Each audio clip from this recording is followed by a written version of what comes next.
Make sure you know about me.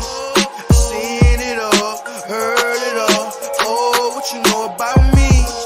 I've done it all, just want it all. Oh, what you know about me? I've seen it all, heard it all. Oh, what you know about me? Oh, what you know about me? Oh, what you know about me? Hey, y'all, welcome back to another episode of More Than the Title. I'm your host, as usual, Jarrett, Chief Revenue Officer at Outside the Box Digital. And you know I got my brother, my brethren, your favorite CEO, Chadeo. What's good? We celebrating we in the building. Yes, man. Listen, man. Leo season, man. You know what it is, man. Throw your L's up, man. We outside, man. Word. G&T, ladies and gentlemen, you know what it is. It's a special edition for us, man. For me, too.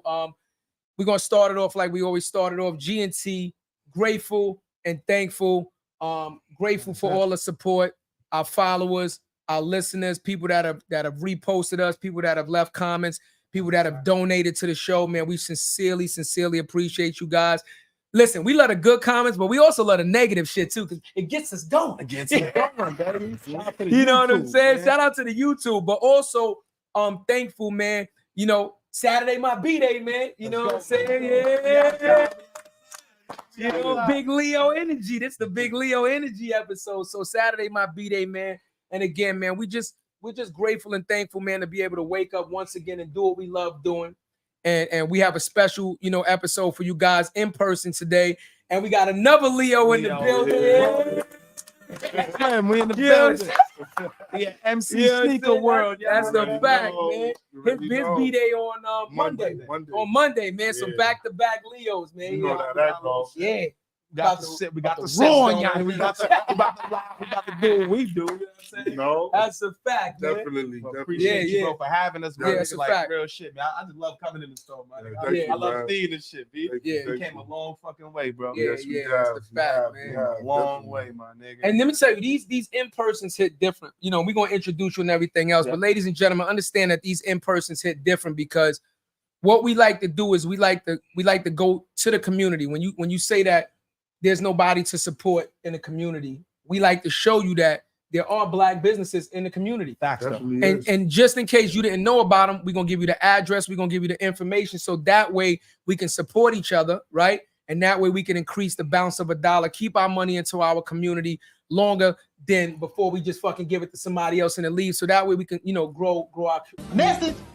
You know what I'm saying? So that's what we're trying to do, man. We're trying to show y'all, man, there's people out here doing it, man. Definitely. You know, and doing it at a high level.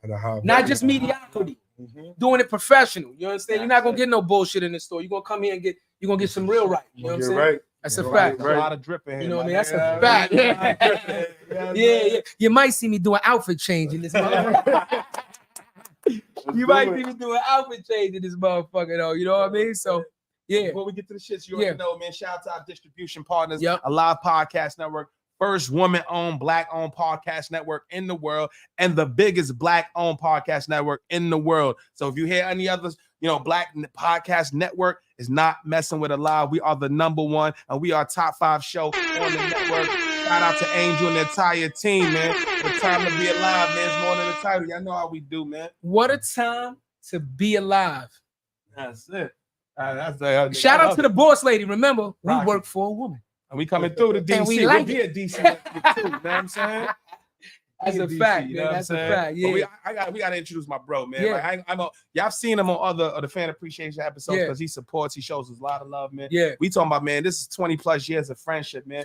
This is my brother. We've been through everything, man. From parties to chilling on the block to rap studios to the booth to going to shows, wilding the fuck out. Like we've been through it all, man. This is my brother, and he has a hell of a story. And he is one of my brothers that I can say that I'm proud of because he's changed his life. We all go through some shit, man, but came through, had his mind right, man. Came through, got his mind right, opened up his business, got the family right, and he's a shining light in the family and in the community. So we gotta show love to my brother Slim, man. Slim, welcome, man. Yeah, man. Hold on. Gotta give him a Thank you. I want to say with these brothers, that was a great intro, bro. Nah, man. Brothers is really doing it big out here. And I appreciate you guys even having me on here and doing the in-store with me. Come on, man. We got to. It's mandatory. We all we got. Now it's mandatory. Once again, we like, listen, ladies and gentlemen, we gonna keep saying the same shit till y'all get it through your heads, because our culture is fucking hard-headed. If you can't support each other, then you have absolutely no fucking business asking anybody else for support. That's just the bottom line. So, like I said, we talk it, but we fucking walk it, we live it. You understand? Mhm. Yeah, he asked us to pull up, and we pulled up. That's it. Not because we had the option to, because it's mandatory. Because we can't talk it if we're not walking it. Then that makes us frauds, and we not doing that. We 10 toes over here. You know, let's saying? start from the beginning, bro. But hold on, can I say something real quick? Talk about it. Yo, his birthday is Monday, and we talk about the big Leo energy. The bro got on the crocodile black O-line. Hold on, the O-line real quick. Nigga got on the black O-line. Nah, yo, I didn't realize. Yo, we talking about dripping the store, bro. I'm gonna keep it 100. I ain't never seen them shit before, but I like them. I like them. This is my life, bro. This is what I do. I live this shit. Yeah. I didn't open a sneaker store because everybody was doing it. Gotcha. I opened a sneaker store because this is my passion. This is what I do. Gotcha. You know, this is me. This is me. Everybody knows I was the kid that had the, like Kanye, the pink polo with the khakis on, with the book bag. Yeah. We ain't gonna say what was in the book bag, but you know what I'm saying? You know, walking through the hood while everybody was dressing how they was dressing, I was dressing how I was dressing. They ain't understand that. So, you know, this is me. I got crocodile leather shorts on today. You know, I ain't gonna lie. I don't like the weird shit with that other people got. With the Travs on. With the Travs on. The Travs is cool, but the shorts is crazy. I ain't gonna hold you. Like, you know, I'm a different type nigga. So I seen the shorts and was like, yeah, I'm gonna have to get those. I think Quavo had these same shorts on in the hotel lobby video. I'm not. What? I thought you were gonna say Bad and Bougie. Nah. Nigga said Bad and Bougie. I think it was the same shorts. Yeah. Fire. That's what's up. But you know, that's the fashion world. You know. Yeah. Now, like I said, I don't like the weird things that other people wear, but I really like those. I think that they're very unique. But they're not over the top. Yeah. They're very subtle. If you wasn't close, you wouldn't know that. Because I was looking like, oh shit, that's the crocodile on the level with a little ostrich in there. That's a fact, B. I'm like, but yo, while we here, we gonna pop this bottle. Oh yeah, so show them the bottle. Show them the bottle, man. This is the presidential bottle. These are my very special brothers to me. Yeah. Happy birthday, my brother. Yeah, happy birthday, man. This is the R and the 44th president bottle. Hennessy. I had to pull it out the vault for these brothers. That's the Barack bottle. So yeah, the Barack bottle. We gonna pop that. Yo, listen. Hold on. I'm gonna say something. Ladies and gentlemen, you know I don't even drink no fucking dark liquor. I'm a tequila nigga. Tequila. I said it right. Tequila. Or maybe some vodka. I don't even fuck with the brown, but for my brother's birthday, man, I appreciate it. We definitely gonna pop this bottle, man, and we gonna have a good time. All right, fuck this. I can't be responsible for what happens after this. Cut the check, Jay. I'm saying, man. Word. But let's talk from the beginning, bro. Because like you got one of the illest stories, bro. Like real nigga shit, bro. Like I said, we've been through a lot, and I've got a lot of brothers that went to jail, that been in the streets, bro. And guess what, bro? It takes them over. Shit. Oh, hold on. We'll figure that out. You gotta. Yeah, we'll figure it out. We got a malfunction. I figure it out. Yeah. Well, hold on. The malfunction. The cork, bro. Look, Hennessy, what's going on? Hennessy, look. What the fuck is going on with your cork breaking, Hennessy? See, you gotta send the bottle to MC Sneaker When you World. buy tequila don't come with corks like this. You don't have that problem. See? Message. He said, all right. And Hayes on the check, and he said, make sure we speaking to the mic. Pause. Yeah, Hayes, that was crazy. No, he said he put the pause in apostrophe. Yeah.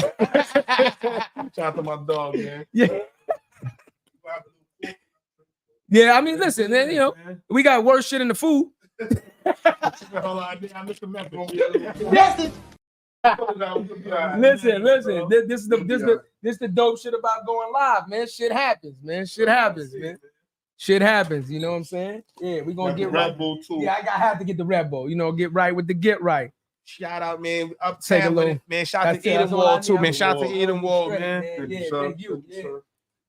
Shout out to my guy Chills on it. I don't know if you want to check it, man. Shout out to my brother Chills, man. Shout out to every. Also, happy belated birthday to my brother Cheese, man. Yeah. Oh, Cheese birthday too? Yeah, it's my dog. Okay, man. Yo, and my little cousin Nakia. Oh yes. Yo, yes, happy birthday, Nakia. Happy birthday to Cheese, man. Yeah, man. But let's talk about it, man. Let's talk about the early influences. We're gonna do like a regular joint, bro. Cause I want you to tell. I want the people to know your real story, bro. So like, you want what you've been through, bro. So what you want to start from me and you, or you want to just start from? Yeah, any way you want to start, bro. We'll make it work. All right. So how I met this good brother was through my cousin Chills. Y'all know Chills, you know. Chills. Me and him, we went everywhere together. We did everything together. So his friends became my friends. His brothers became my brothers. My brothers became his brothers. And we was just having a little conversation earlier. You know, I actually was there for a lot. I was actually there for, you know, TNT and the whole process of them getting together. And me and Hayes and Chills went to school together. Yeah. So, you know, Hayes was my man and all that, all for that.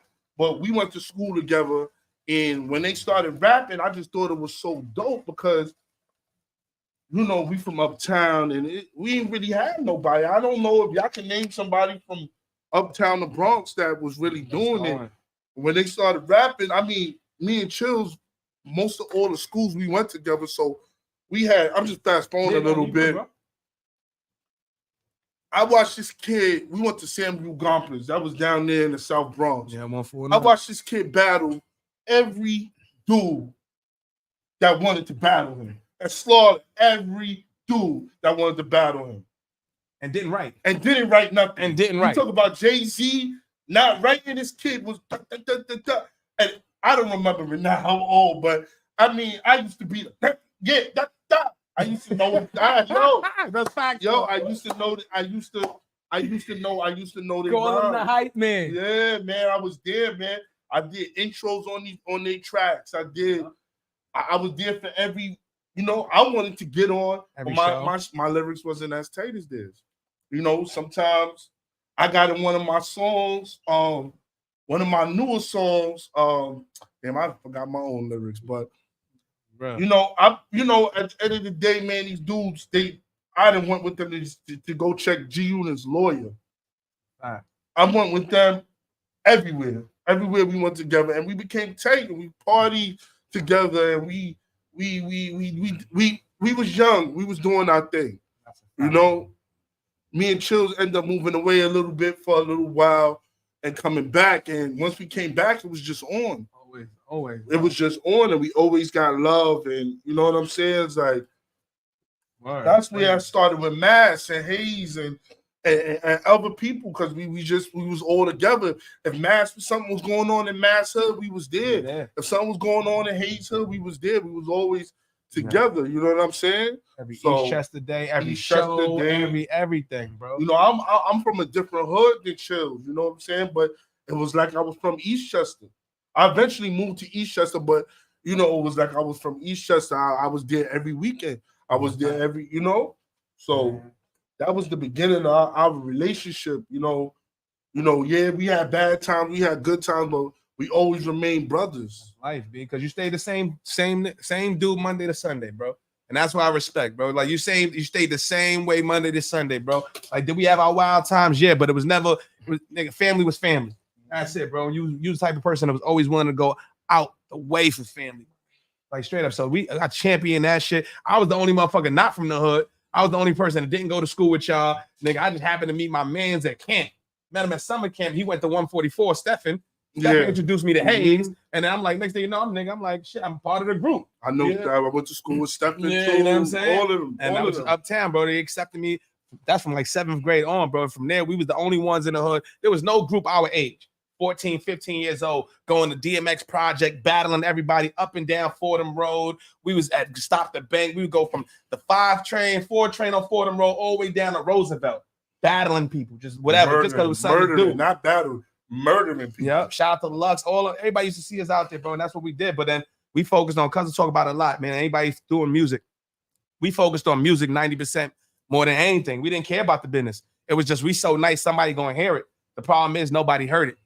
You know what I'm saying? That could actually change and put some shit in motion. And we wasted and invested a lot of money in that shit, yo. A lot of time, a lot of resources. Did we do what we could? We got good videos and stuff like that, but it could have been better had we been focusing on how we are now. Now, how you see how we are with the podcast, how we distribute content, how we on it, the consistency. But you got to live and learn, man. So I want, anybody that's listening as an artist like us, it's 14, 15. If your son right now is rapping, he want to get in the studio, think about the business. Get your marketing and branding right. The music will come. Get your marketing and branding right, man. That's essential. Any business. But I wanna just correct you on one thing. Yeah. When you release music to the world, and you guys put out mixtapes, you guys, once you press upload to the internet, technically you don't know who's heard your music. That's a fact. You know what I mean? So I don't want you to ever say that nobody heard it that could have done anything for you. Because that's not true. Your music was out there. I was one of your biggest fans. So I knew your music was never the problem. The only issue was you just never got presented with the business opportunity to bring it all together. That's a fact. And the only difference with that, ladies and gentlemen, just understand this, right? It's just like dating, right? It's just like trying to find a job, right? You tailor your resume for the company that you're applying to, right? Yeah. So if you're applying to a retail company, they want to see retail experience, plain and simple. That's it. Do you have experience in sales or retail, etc.? If you're applying to a computer company, they want to see if you have computer knowledge. You don't want to put on a computer application to a computer tech company that you have retail experience. Message.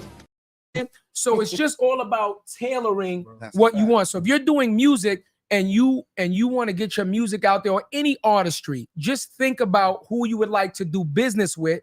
Do research on the sound or the visual that they put out, because everybody's different, and then tailor make your ask to them in that format. What that does is it attracts them more. So for example, if anybody wanted to get signed to Def Jam, DMX, or whatever, they had a certain sound. Make your sound like that. That way it attracts whoever's listening to say, oh, they already got the sound. Now all we got to do is get the paperwork right. If you wanted to sign to Murder Inc. had a sound. Make your sound like that. It's called versatility. That's all. That's it. So, but it's a very important lesson. We're sitting in a business establishment. And it's important to just understand that artistry is one thing, creativity is one thing, but the world runs on business. Message. Capitalism is what the world runs on. That's a fact. Right? So it's very important that you understand at least the most basic understanding of business. And if you don't understand it, have somebody in your corner that you can trust that does understand it. So that way, when the opportunity comes, you know that they're going to explain it to you the right way and you're not going to get jerked. That's a fact. You know what I'm saying? I want to piggyback on that. Because just for right now, I've had the sneaker store for 2 years. Going on 3 years or whatever. Yeah. Now, I'm going to talk my shit a little bit. Nah, go ahead. Yeah, do what you got to do. I'm the only nigga that had the Kanye West Jaspers in the hood with an ice cup, with a tea, chilling around goons. Right. 1,500. Those sneakers right now, if you look online, it's $71,000. And I wore them to clubs, chill. My brother used to tell me, every 2 weeks, I used to work for the Board of Education. Every 2 weeks, I went to the Louis store. I had a hookup. I had boxes up there. So me getting into this business, saying, damn, nigga, you know you fly. You know how to put it together. You know this. You know that. Yeah. I didn't know the business aspect of it. There you go. Bro. I didn't know. Yeah. I thought that opening the store is, all I got to do is get all the flyer shit. And it's going to go. Right. That's not. He hollered at me when I opened the store. He said, yo, you gotta market your stuff. Yeah. You gotta advertise your stuff. Brother, you need help with that. You need him. And not that I'm saying that I didn't listen to him. Yeah. But I need I have to market. Yeah. And I'm just, you can have the dopest store, the most dopest stuff. But if nobody knows where you're at, you're not selling. Come on, I get it. Message! So that's where I got it confused when I got into this business, because I'm saying I know where to get the stuff. I know how to move the stuff. Yeah. I know what I'm doing. Yeah. I'm a stylist. I didn't style people. But nobody don't know where you here on 57 Church Street on the corner right here. It's gonna just sit here. That's a fact. It's gonna be you and the clothes alone in here. So I had to learn a lot opening this business. I had to learn a lot marketing and advertisement, and sometimes you gotta pay somebody. Sometimes you gotta come out your pocket, and it's work for me. Message. Come on, man. And it's a love and hate, but I love it. You know what I'm saying? You don't want to give somebody $1,500 to market your store, but it brings in customers. That's a fact, bro. What do you think was the biggest challenge to opening a brick and mortar, bro? Was the biggest challenge with just having a location? And to give people context, we're in New Rochelle right now, maybe like 2-3 blocks away from New Rock City. We're right here right about north. We're on Church Street right now, y'all. You know what I'm saying? So, but it's right off the strip. Right off the strip. It's right off the strip. So, how is that? What's the biggest challenge? How it began was, I took my car one day, and I said, I'm going to drive from uptown all the way to White Plains, and I'm going to do it local. I'm going to see every town what do they have? Do they have sneaker stores? Or if they have something that I'm bringing to them, I don't want no competitors, not knowing this is the beginning, right? Not knowing that in 2 seconds I've already pop up. Right. At this time, it was a lot of smoke shops popping up. Right. So I'm not going to do a smoke shop. I don't know about, I don't smoke. Right. So I know about clothing. I know about fabric. I know about what's real and what's not. So I drove to Mamaroneck. I drove to Larchmont. I drove all the way through. And a lot of the towns, I want to say it was more not diverse. Yeah.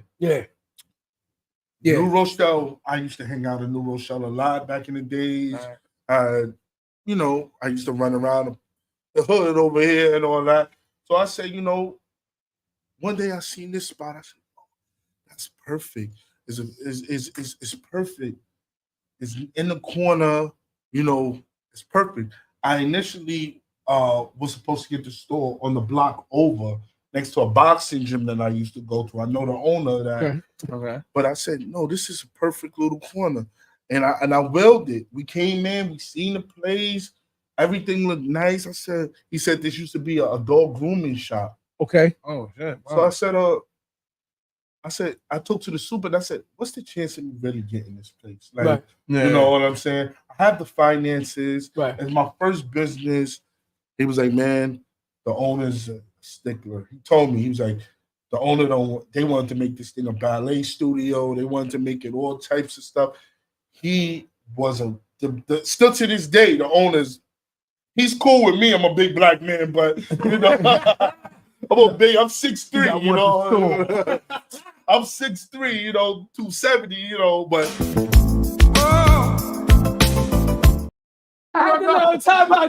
I let him get it out, but I'm a big black man.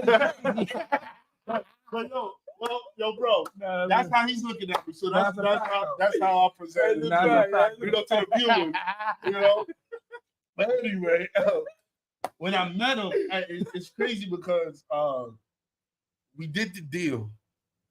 I mean, I was on his ass. No Diddy. I was on him.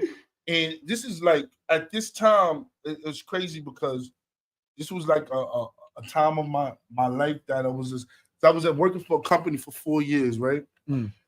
I became the supervisor, and it was a lot of changes going on.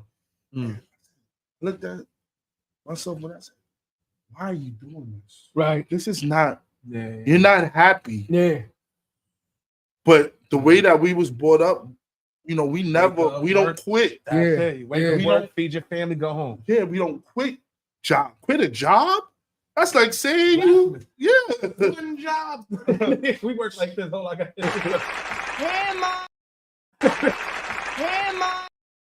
You shitting me? You kidding me? So it was like, I got the approval for the store, right? I was so happy, but I wasn't happy in my job.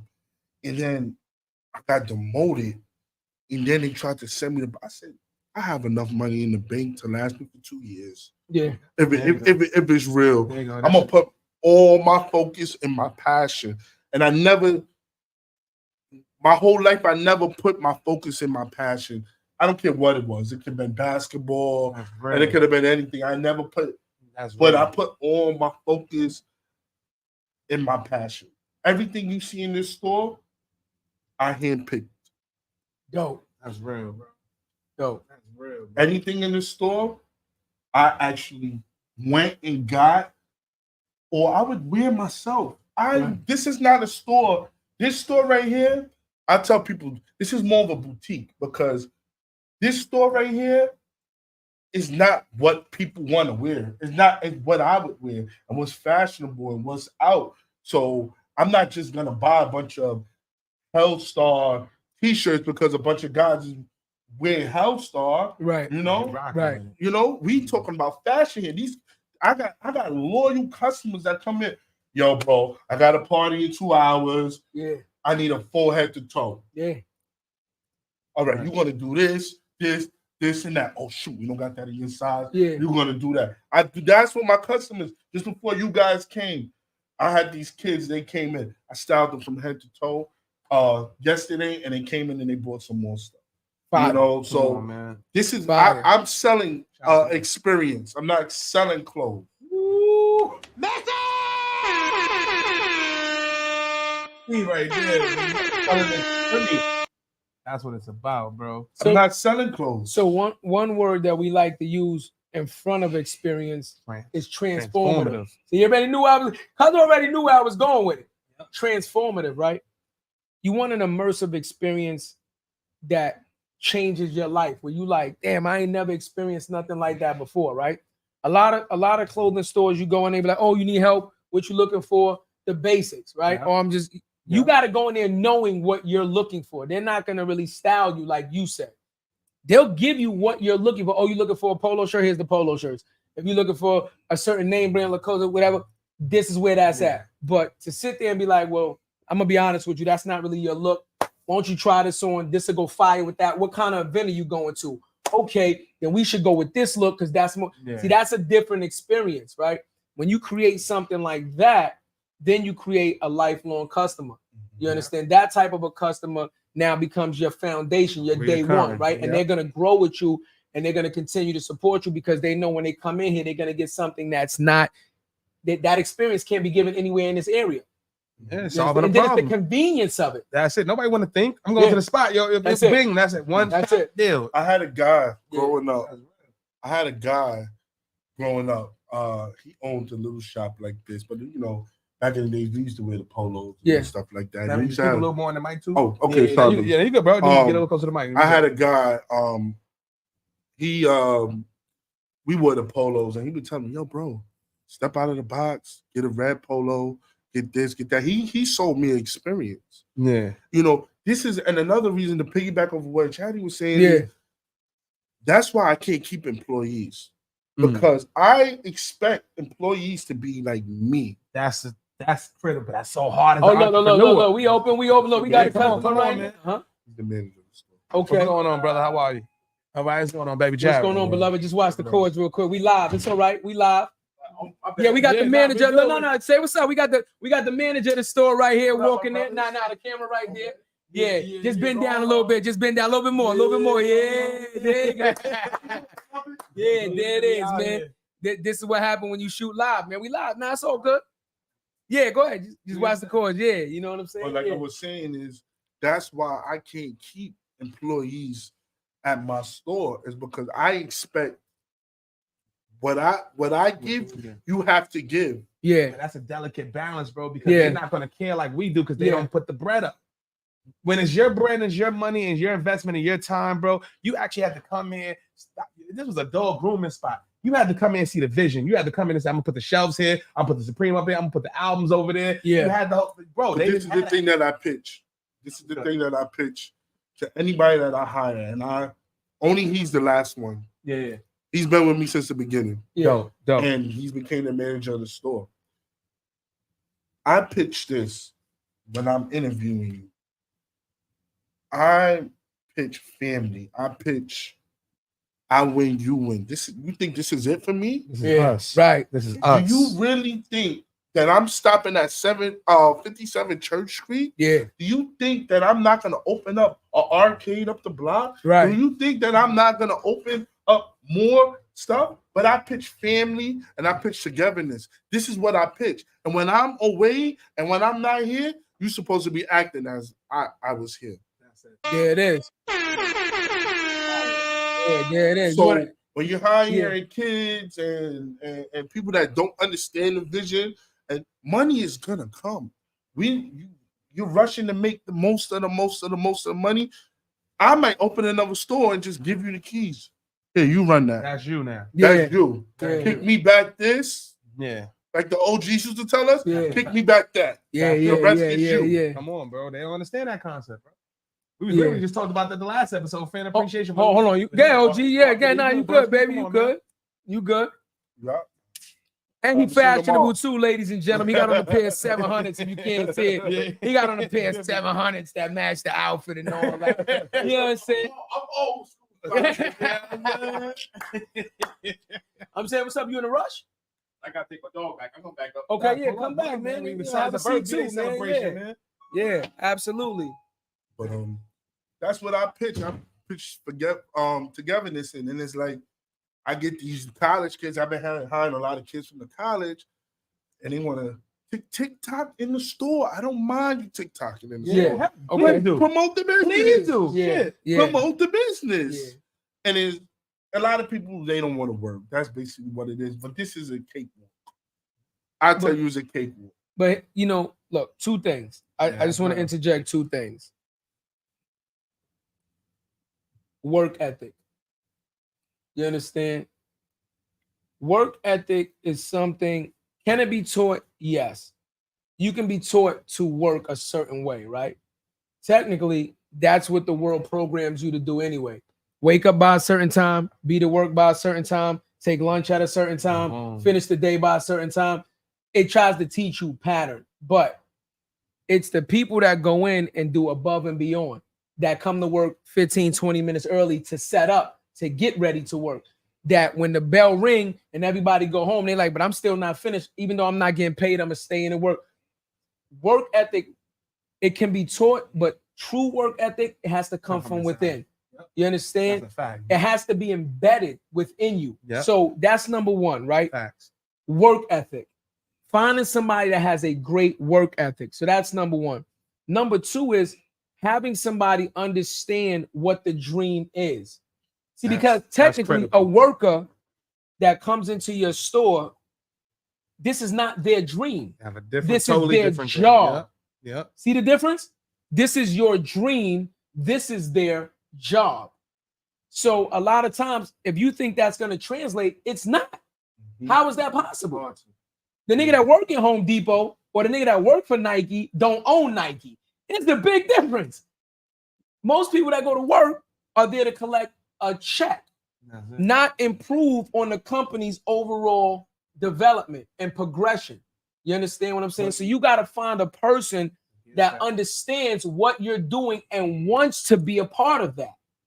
But dude, I'm curious too. Now that you say with them college kids, like, would you offer like a commission or something like that? Even equity's off the table, but like, I sell a 40 below, boom, boom, for 400 above price or whatever. I take 15, 20 hours. I'm giving them something more than commission. Okay. Because I'm giving them an experience. Like what I'm trying to tell you is, you said equity is off, but I'm basically giving them equity because I'm promising you stay loyal to me.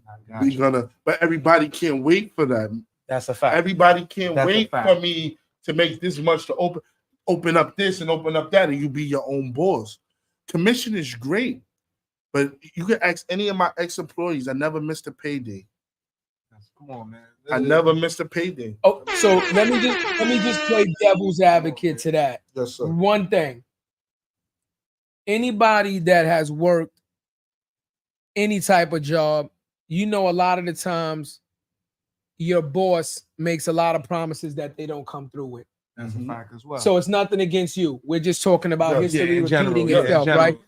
They incentivize you with words. Yo, if you do this, I'm gonna do this for you. Facts. But if it's not in writing and they feel a certain sort of way, they can always be like, I never said that, and it's nothing that you can do about it. So I'm not saying that you're not providing an opportunity for them, but again, right? Even though they're in college doesn't mean they might not have had a job before. They might not have experienced things before, right? I'm just saying, like, again, sometimes it's hard to kind of like understand trust because they don't know you, right? Let's say they're a college kid from wherever. They apply, you like them, you hire them. They don't know you. They don't know where you come from. They don't know what you went through. They don't know if you 10 toes down. They don't know nothing. If you're a man of your word, if you're a scumbag, they don't know none of that. So you're asking for that kind of complete trust. And I'm just saying, a lot of times it's kind of difficult to get that. That's all. You know what I mean? My aspect of it, any employee, even Dave that came Copy. Yeah, they always get something on the back end. Okay, that's real, bro. That's nice. real. I'm from the street. I'm a businessman now, but I'm from the street. So that's all I know how to do is if I promise you something, my word is my bond. That's it. If I promise you something, that's it. Is a kid that was working here for 6 months. You know how much clothes I gave this kid? Right. I can tell his business, but he didn't have nothing. Right. Yo, here. Fire. Here. Fire. And Fire. I never missed a payday. Fire. Come on, man. I love that. So I want to tell a little quick story. When I was younger, right? Okay. Yeah, that was real. When I was younger, right? Just 18 years old, 19 years old, just getting into life or whatever the case may be. And I'm so mad that I'm not in connection with this brother that I'm about to speak about or whatever the case may be. So at that time, I didn't have that many jobs. I didn't have that much experience or whatever as far as with retail and all of that stuff. Yeah. So we used to go to 42nd and job hunt. Yeah. So I went to the store. It was called Swatch Watches. Yeah. Watch. It used to be on 55th or 54th and right next to Toys R Us. So I went in, and like I said, I was very intimidated. I was very intimidated. I then worked in Ride Playland where I met my wife at. I didn't have that much experience. And there's a brother. We're gonna talk about that later. You met your wife in Ride Playland. It's crazy. So don't forget that. Don't forget that. Yeah, wow. We definitely gonna talk about that. That's kind of crazy. My Okay. wife and Ride. Ride Playland is That's crazy. a new one. That's facts. She's gonna be up there. She's gonna be up there and tell her story.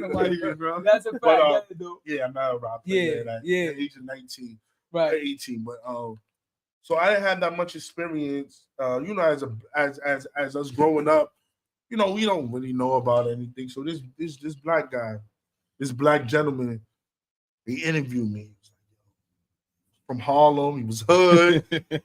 His name was Keith. I remember his name, Nicholson. I'll never forget his name. He said, "Yo, if I give you a shot, man, you better fuck this up, kid. I know you're a problem." You gotta talk a little louder. I'm sorry. But that's how he used to talk. Better not fuck this up. He used to talk so fucking smooth. Yo, this dude, I'm 6'3", he had to be 6'5". Yo, he talked so smooth. Yeah. Like, so. Hold on, real quick. So just move over a little bit. That way he can sit next to you. And that way the mic is in the middle. Yes, yo. Hold on. Pause.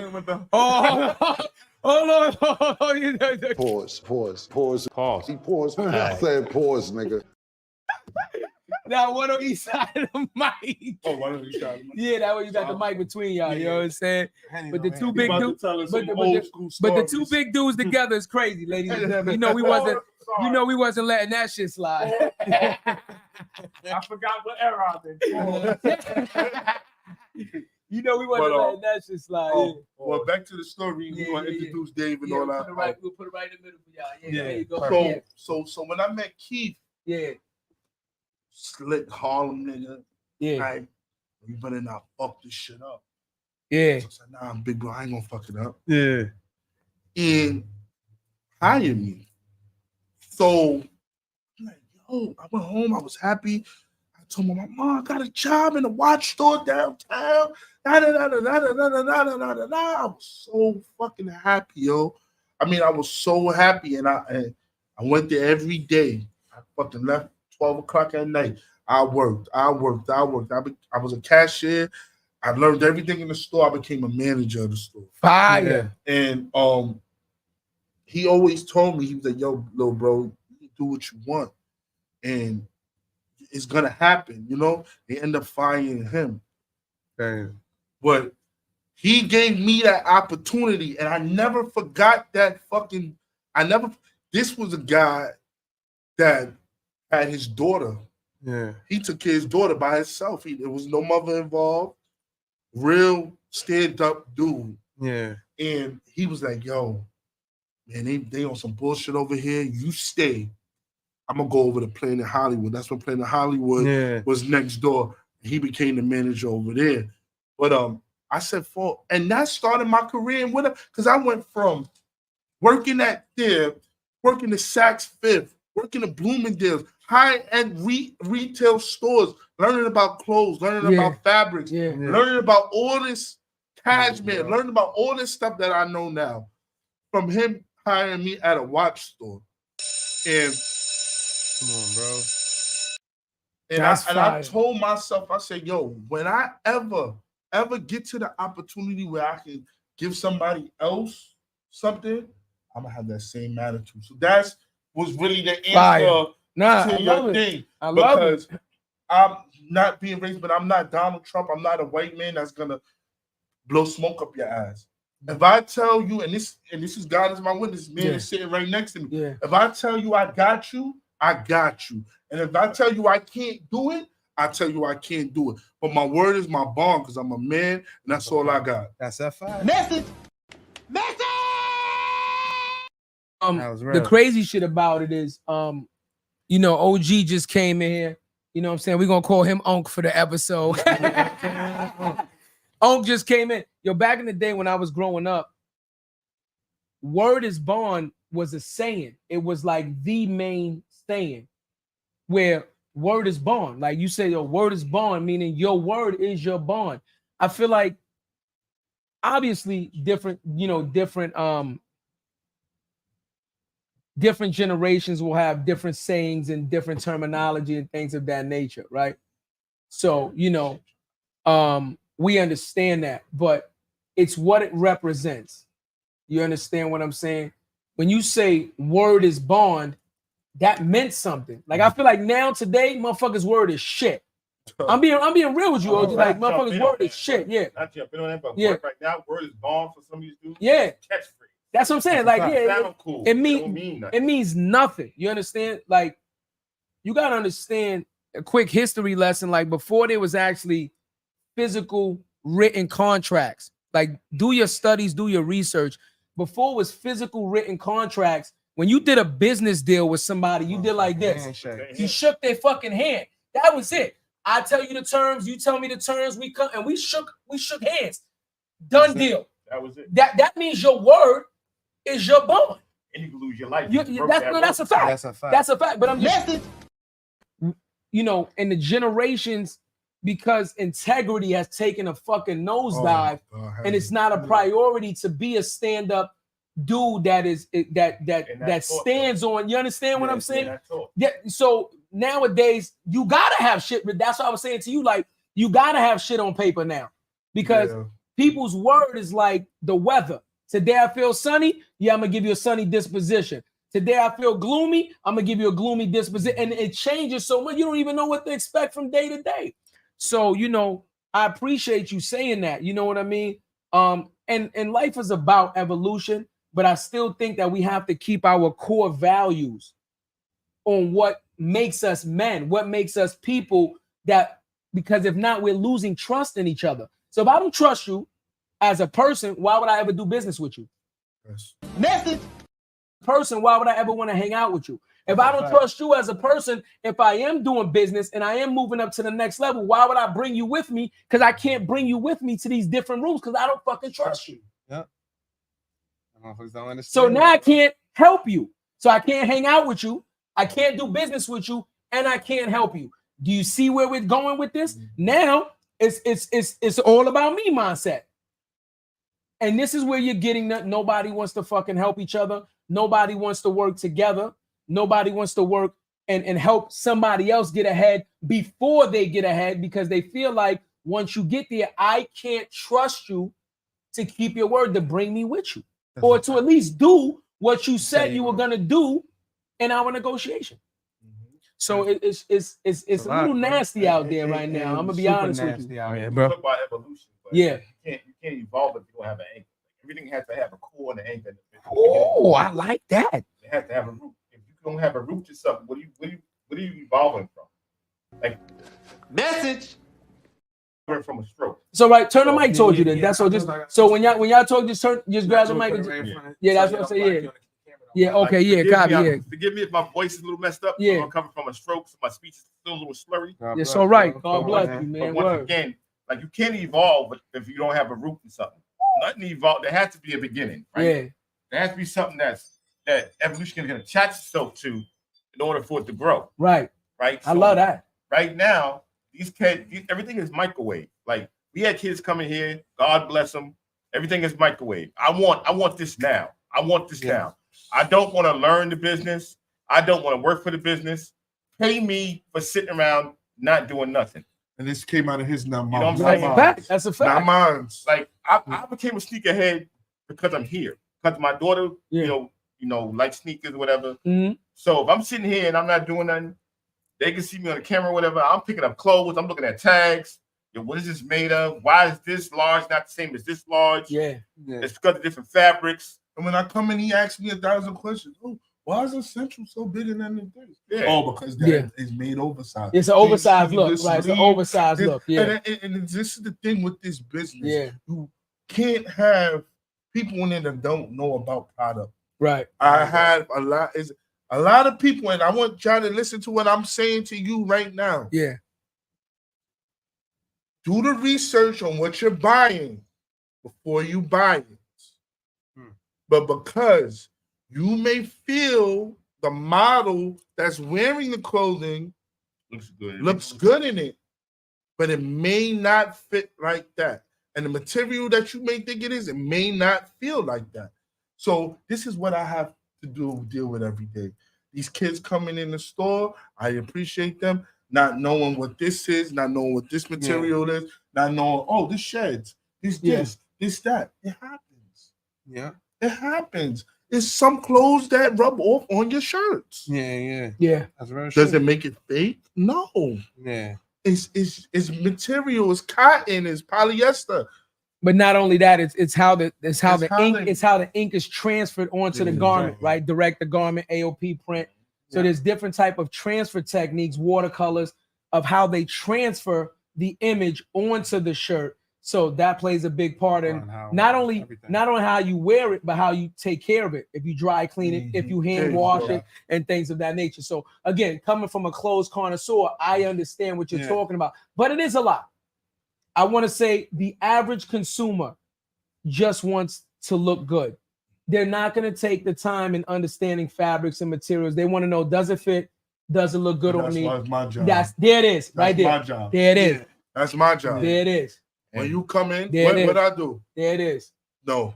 Don't do that. Don't do that. You're going to do that. Yeah. This is what's going to happen. You're going to look good. That's a fact. You know, I'm going to keep it real. You know what I look at, bro?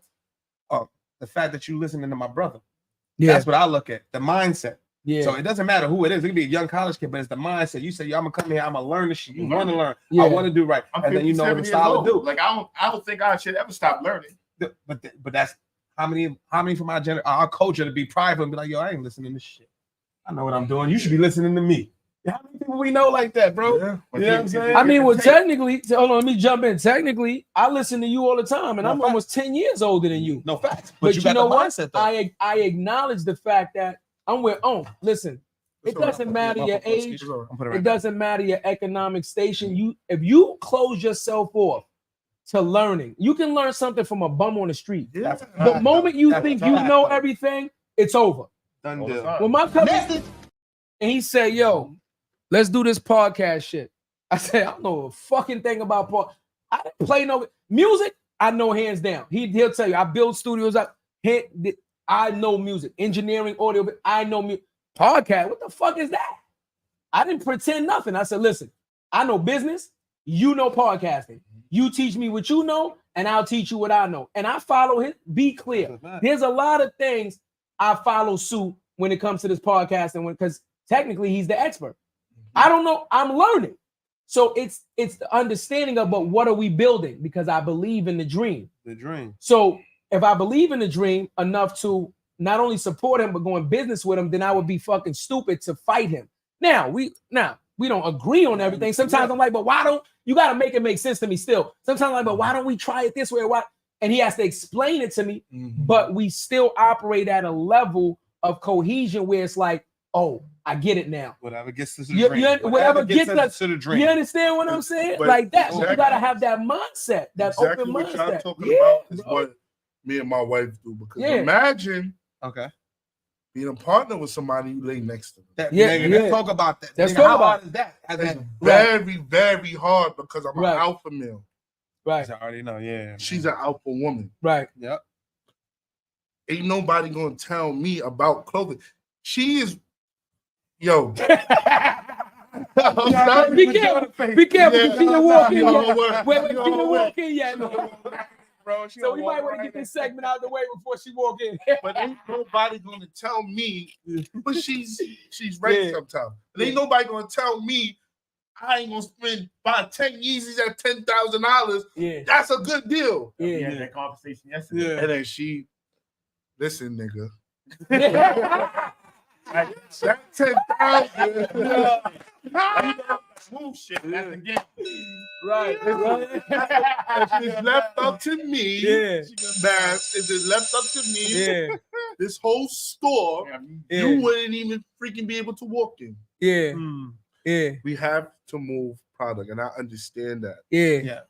It's an ongoing battle. She's the marketing person. She's the advertisement. She does all of our videos. She do all of. I'm not as handy with a camera, but I know this. Got you. I know this. Got you. This is what I know. Got you. I know how this is supposed to fit on your feet. So when you put this on your foot, you're like, yo, Slim, yo, my pinky toe. Oh no, those how the 13s fit, man. You might have to go one size up. You know, I know that before you put it on your feet. But copy. She knows videos. She knows, and she's also been one of the. Y'all know about the Harlem cookouts, and she was one of the fly girls from back in the day with the 8 solos and the marketing. So she knows about clothing. She knows about stuff too. Knows about a lot of stuff. Maybe I'm more enhanced than her, but it is a struggle. It's balance, though. It's balance. That's a fact. Now I'm gonna jump on some. Go. So on the 26th of this month, I've been be married 30 years. No. Hold on. Hold on, no. We gotta get him the horns real quick. Hold on, you got to get the horns for that. I'm gonna tell you like this. I'm a former bodyguard. That's amazing. Club dude. That's amazing. You know what I mean? I'm a former street dude. I tell I work with kids right now. Like I work with specialized kids. And my thing I tell them is always, know who you are, be who you be. But sometimes you gotta learn how to put that stuff in your back pocket, right?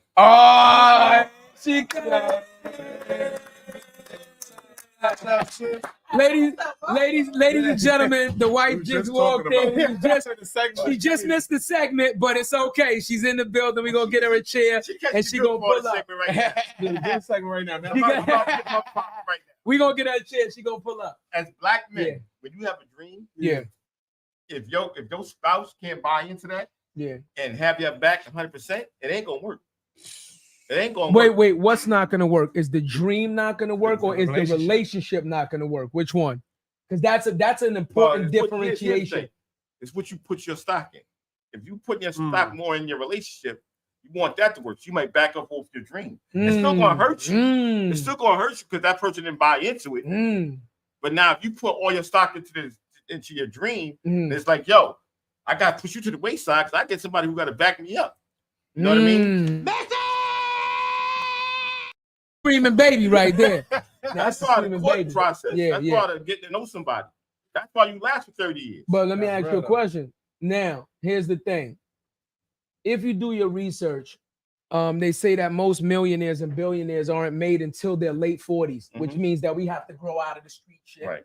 We have to do the dumb shit, get locked up, get in trouble, etc. Right? Then we start wisening up. We start taking different priorities. Now, you just said you're in a 30-year relationship. You're married already. So you did your due diligence. You've made the commitment. Now you're married. But no, but here we go. But now you're married and you might have had a job. Now you start your career in entrepreneurship in your 40s. Now you're already married now. Now it's like we've been married 20 years. Now I want to be a businessman. Now this is my dream. Now the conversation has to be different because it's not somebody you're just dating. This is somebody you made a commitment to, you've been married to, you might have a family with, and now it's what you putting your stock into. You understand what I'm saying? It's a different conversation, and it's not so black and white.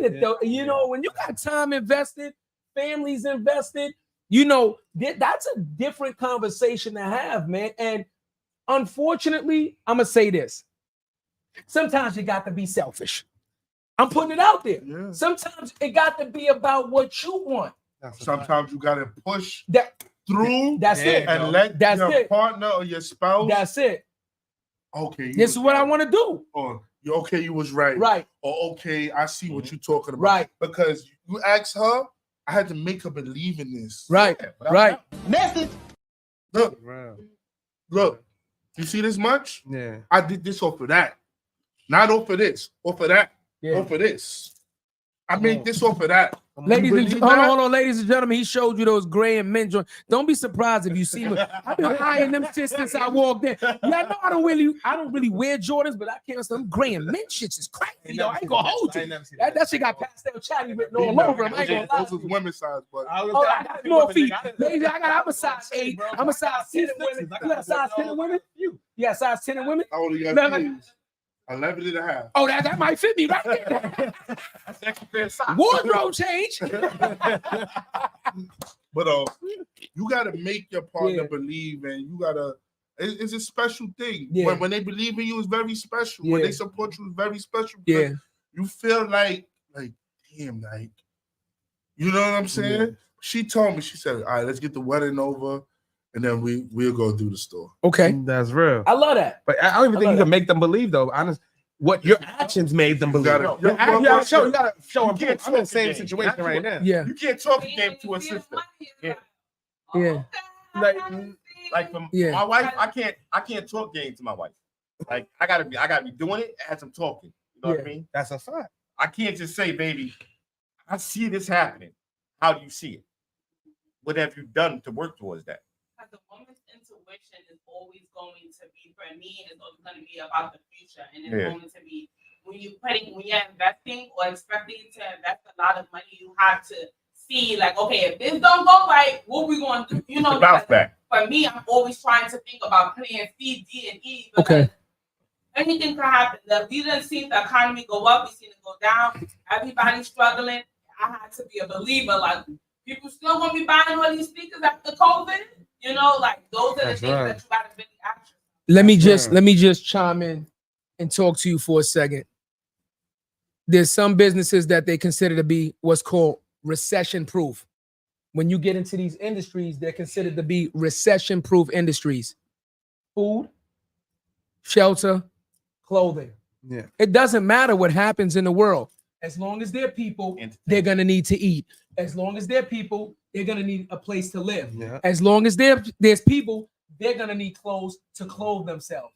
These are considered technically recession-proof businesses, unless humanity itself ceases to exist.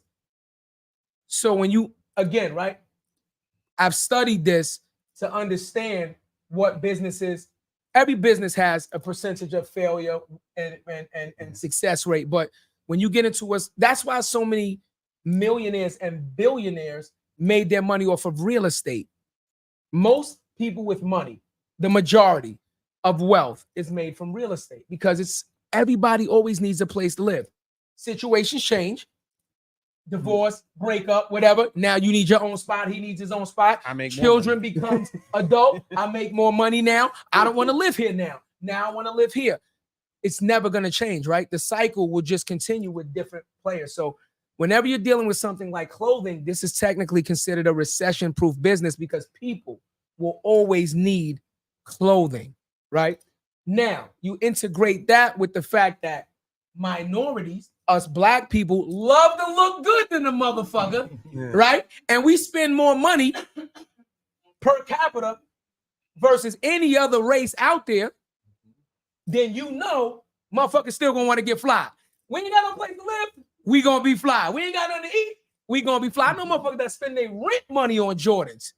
I don't give a fuck if I get evicted, but I'm gonna be there. Niggas in the shelter right now. I'm in the shelter right now with the Yeezys on. I was living in East Chester Project. I'm telling you, like my wall was full of Louis Vuitton sneakers.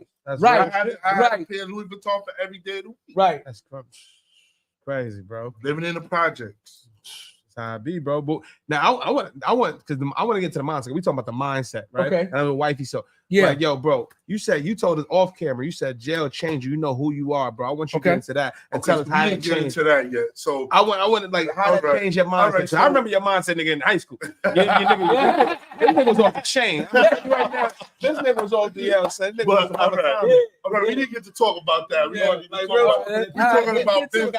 Let's talk about the beginning. Okay, let's get to the real shit. I want to. Yes, sir. My case is closed and it's shut, and I got a certificate of good relief, so I can talk about this. Okay. What you went in for? I don't. That's what I'm about to tell you. Thing. Exclusive. Hold on. Let's get the school bell going. Hold on. Everything's stamped and sealed, bro. Listen. I work for the government now. Here we go. Good. Only on more than the title. You Come on, man. Okay, so yeah. I was one of the top dudes uptown selling guns. Okay. I supply. I'm not gonna say certain shit. Facts. I supply certain wars between certain groups and certain groups uptown. They would give a piece from me here, a piece from me there, this from me here, this from me there. That was my thing. I tried selling weed. I wasn't a good drug dealer. Okay. Yeah. I didn't smoke weed. I didn't sniff coke. I wasn't a good drug dealer. Was that thing, right. Yeah. So a lot of my family members was good drug dealers, but I wasn't. Right. And I tried to piggyback off of that. It didn't work for me. But one thing I didn't like to do, but my thing was shooting. Okay. Fixing guns. I was infatuated with guns. So at an early age. So as I grow, I start to, dibble and dabble here and there. Yeah. Yo, I got this for this, or I got this for this, and I got this for this. Until I started messing with this dude, and he had a supply. So it's like direct connect. Yeah. So it's like I can go and grab. Remember how I was telling you about the pink polo and and a book bag? Yeah. So cops will run past me. Oh, that's Carlton. Yeah. That's Carlton Banks. Yeah. I didn't know. Wait, hold on. I thought of the punch. I got the man. I was packing the Mac in the back of the app. I got the hair packing the back of the back of the app. Yeah. I think a lot of brothers that I grew up with, like Chills, my brother Pac, a lot of niggas that kept me out of a lot of shit. What I want to say, and I said this shit in one of my rhymes, they didn't keep me out of a lot of shit. We was into a lot of shit, but I could be doing a lot of worse shit with a lot of niggas that's dead right now. So it's like, yeah, we was doing our thing, but it wasn't like that. Yeah. So that's a fact. To fast forward to you was like I always been involved in that my whole life. Like I always had it on me. Yeah, I always was that nigga. Like you feel me? I saw Juice and it was over. Like you feel me? Like I'm Bishop, nigga. Like that's me. Like I'm Bishop. I'm like, you don't need it, Bronx. I got another one. When Jay said Scarface the movie did more than Scarface the rapper for me. Bishop, bro. I'm a Bishop, nigga. Like I'm handed over sometimes, but nigga, I'm holding on to this till I tell you. But anyway, that was my whole thing. Niggas knew Slim will shoot you. Yeah. I'll fight you too, but Slim will shoot you. Yeah. So that's kind of like the reputation that I had. And niggas know my cousin was my heart. You play with my cousin, you play with your life. Yeah. Any of my family. That's a fact. So that's my reputation, or whatever the case may be. As far as me getting locked up in jail, I kind of feel like I was out of control at one point. Like, I had joints here, I had joints there. I'm talking about, I had to pick it up here, I pick it up there. And it was just, I feel like I was just out of control. At one point in my life, I was just like, a lot paranoid a lot. Yeah. You know, a lot of stuff, a lot of stuff happened to us when we was younger. So I was paranoid in a part of my life. But how I physically got locked up, and like I said, I can talk about it. Yeah. My dad, he passed away 2 years. He introduced me to a guy. My dad was on drugs. He introduced me to a guy that needed a gun. I had extra. You need to handle your business. Here you go, but you're going to give me this. Yeah. My dad was there for the deal or whatever the case would be. I had to deal with it.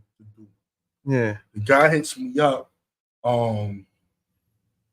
Maybe like a month later. Yeah. Yo, I got a guy. Now, I've dealt with certain people that needed a lot. Yeah, of course. So it wasn't so far-fetched. My wife was telling me, at the time she was my girlfriend, don't trust these niggas. See, hold on, time out. I need something for that. You know? And I'm gonna be honest with you. The message is good, but I'm looking at his wife right now, ladies and gentlemen, and I don't think it was a message. I think it was more like, hell no, to the no. Hell no, to the no. So, don't do that fucking deal, motherfucker. Yo, I want to put you with this guy, blah, blah, blah, blah, blah, blah. Nah, bro, I'm going to deal with you. You give it to the guy. Yeah, exactly. I'm still standing on principle. Like, you give it to the guy. Gave him a few joints. He gave it to the guy. The guy want to meet me now. He met me, king of the projects. He met me in the projects, whatever the case may be. He sounded like a cool dude. But why he want to meet you, though? I'm lost on that. That's the red flag right there for me. I'm going to keep it 100 with you. I'm a street nigga. If I'm dealing with you, I'm not meeting nobody else. I'm keeping it 100. The moment you like another nigga want to meet me, another nigga want to meet me, and not only do I not fuck with you, you be lucky if I don't do something to you because I just smell setup. Why do you want to meet me, nigga? If what you needed was this and I supplied you this, then why do you need to meet the person that gave it to you? This is another factor that lowered my gates a little bit. Okay. I understand exactly how you said it. Is that my pops was vouching. That's the key.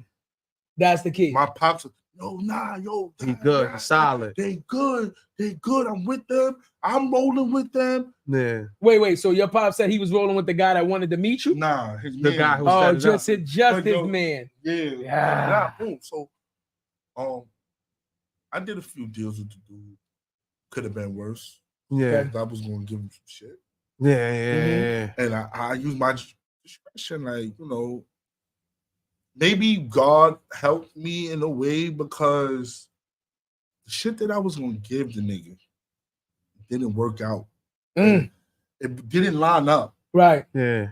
Like, you wanted too much. Yeah. Or you got to wait for me to get back. It didn't line up. So he was just getting pure bullshit. But he was paying top dollar for pure bullshit. And then after the third joint, I'm just like, hold on. This nigga is paying a lot of money for this shit. Right. And I told myself, I don't know if you remember, I ain't fucking with him no more. After like the third, fourth, I'm like, I ain't fucking with this nigga no more. Antennas went up. Antennas went up. Yeah. I'm like, if I don't give him no more, I ain't gonna get in trouble. Right. That's how I'm thinking. At this time, I was 24 years old. Yeah. I'm 36 now. Yeah. I'm like, if I don't do it. So I remember the day I got locked up. We was coming from White Plains. My mom had got us an apartment. She had like applied for an apartment out there. And we was gonna move. We had our son. My son was about 3 years old, right? He's about 3 years old. My oldest, he's gonna be 12 now. Right. And we came and then me and her started arguing and got into it. And it was like, it was just we went to IHOP, And it was just like I don't know, like it just felt the energy. The energy was for me, it was gloomy. All day for me, like coming home, like when we left IHOP and we drove home, it was for me. It was like a gloomy day because it was raining. Yeah. You know, I had rain boots on, and it was just gloomy. So I get home, and he calls me. Yeah. Yo, what's up, bro? Yo, where you at? You at your crib? That's another thing too. I should have never did deals with him around my crib. Yeah. Not in But I hindsight. was comfortable after the second joint. I'm just like, yo, and get your money, father's get money. vouching for and this the nigga. voucher. Yeah. So I was It's like, a lot. yo, damn. So anyway, he pulled up. I was like, yo, she was about to go out with her homegirl, and I was like, yo, I'll be right back. And remember that song that was out? What's this nigga name? It's all about the money. It's all about That's right. That's Troy. So I remember I grabbed my son and I was tickling. I was like, it's all about the money. Yeah. And I went downstairs and I looked. First, I always like peek out. I wasn't from that block. And I'm like, nah, let me get in my car. So my truck was right in front of the beep beep. As soon as I beat the shit, they just tackle me. Boom. Or try to tackle me, and I swung them off of me. And I threw my hands. Like, oh, you have a like, yeah, what's up? I put my hands out. I had nothing on me. Yeah. My hands up. He was like, yo, you got a report that you were shooting on this block. Shooting on this block. I'm like, oh, when you say that, right, nigga, I'm going with you. Yeah. I ain't, you feel me? Yeah, I'm good. Yeah. And I went in, and it was like, yo, Slim. That's how I know they got me. Damn. They yo, Slim. They didn't call me by my first name. They didn't call me by my last name. They said, yo, Slim. And I had a co-defendant too, on my case. Right. Or whatever the case may be, a young boy that I was fucking with and shit. You know, I feel kind of bad. Oh, sorry. I feel kind of bad for him because he wasn't really directly involved in a lot of shit. Yeah. But he was a casualty of war. Yeah. That's real, bro. You know what I'm saying? Real. So, I had an interesting bid though. So he ratted on you then. So he ratted on you. He set you up. Yeah. So all right. So the guy that I was selling guns to was a police officer. Yeah, he's undercover. But you see what I'm saying? But you see what I'm saying? He wasn't a regular police officer. He was fucking Alonzo from fucking Training Day. Oh, he was the deep undercover nigga. He got niggas from Forest Project. Yeah. He got niggas from Brooklyn. Yeah. He got niggas from Harlem. Yeah. He got anybody that was dealing guns. I was one of the first indicted in New York City in the Bronx County. They didn't know what to do with me. Right. I'm sorry. They didn't know what to do with my case because they never had a case like that of selling guns. If you go to Pennsylvania, you can't get locked up for that. It's not a law. If I buy a fucking gun and give it to you, so they didn't know what to do with us. I was the first person. I was in a 4-man indictment. I only knew one of the guys. Yeah. They got people from Forest. They got people from all over New York City. I had GFs of blood gang members coming to me, asking me about the kid. Yo, you know this guy? Everybody. This guy was the dirty guy. He was dirty. Yeah. He was doing a lot of dirty stuff. Yeah. This dude was having sex with one of the guy's mothers. And that could have blew the whole case for everybody. Definitely Alonzo. You know, you gotta go see his little Spanish son. You know what I'm saying? Like, this dude was he was known everywhere. He got people in VA. I mean, how I know this because everybody came to me. I was the first. Yeah. The other two guys that was in my indictment, other than me and my co-defendant, they was giving these niggas AK-47s and 4s. I was gonna start doing that too. Right. But they was like federally fucked. Yeah. They was like really messed up, and they was so. I got a $250,000 bail surety bond. So what that means, if y'all don't know what that means, is explain it to him. A surety bond is you have to show where the money is coming from. Right. Yeah. You have to, if it's a property or it's a house, you have to show them that. Plus $15,000. Right. Now I'm a kid from the projects. Luckily, I do have family that have own houses Yeah, and was gonna help room. me do what I needed to do. Yeah. But for a normal person, that's an unusual bond stipulation to give somebody. They didn't want me to get out of jail. But tell the people really quickly, understand the difference between who's charging you. Is the state charging you or is the feds charging you? All right. At the time, that's very important. Yeah, at the time, the state was charging me. The lawyers that I had was keep telling me, brother, the feds, they can always pick it up. Correct. They can always pick it up. Correct. Every time I went to jail, every time I went to court, they told me the feds can pick it up. Right. The feds can pick it up. So here's a funny story about that. So now I'm in jail by 18 months now, right? But how much they gave you before? How much they gave you? Well, all right. The first offer was 15. The second offer was 5 and 2. Okay. So I had a lawyer. I had an 18B lawyer that didn't do his job. Okay. And he made kind of make me cop out to 4 years and 3 years post release. Yeah. 5 years and 2 years is an illegal sentence that they can't physically give you. You can't have more jail time than post release in New York State. Well, okay. Well, we have to backtrack because remember, the time you lay up, they apply towards your sentence. So that's very important too. So if you're sitting up 18 months fighting your case, but that's the thing. Okay, and this is another stupid. That's what I'm saying. Like you gotta understand how this shit go, right? Stupid thing I did. Right. I copped out within 20 days of being in jail. Oh, not having the education, right? Not studying, right? And listening to jailhouse lawyers, right? That's my story. That's Gotcha. what happened to me. Gotcha. That's why I stayed in jail so long. Gotcha. Makes sense. I was a first-time offender with no fucking record. Right. I wasn't supposed to do. I was supposed to get a 6-5 split and go home. 6 months jail, 5 years probation. It would have been off my record. Well, I fucked up. Well, for context, ladies and gentlemen, you have to let them know when you got locked up because the gun laws have changed. Right. It's worse. Right. That's what I'm telling you. Right now, you get charged with the gun. You get charged per bullet. You get charged with the gun. They're trying to give you an automatic 7. So you understand? For context of the user, you got to let them know when you got locked up so they can understand. Up in 2015. Okay, 2015. Right. And 2015, they charged me with all types of stuff, explosive ammo. Correct. A bunch of stuff. Because you even get charged. So ladies and gentlemen, be clear, right? Yeah. The way the laws are structured now, and you really need to educate yourself because if you have any family member going through this, they need to understand this. Yeah. Do you know that you can be charged? You can be charged with a felony if you don't have a gun, if you don't have ammo, if you just have the actual clip. If you have the clip for the gun, first thing they're gonna ask you is, do you have a license to have a registered weapon? If the answer is no, then they can charge you for the gun for having a clip. What's the clip for?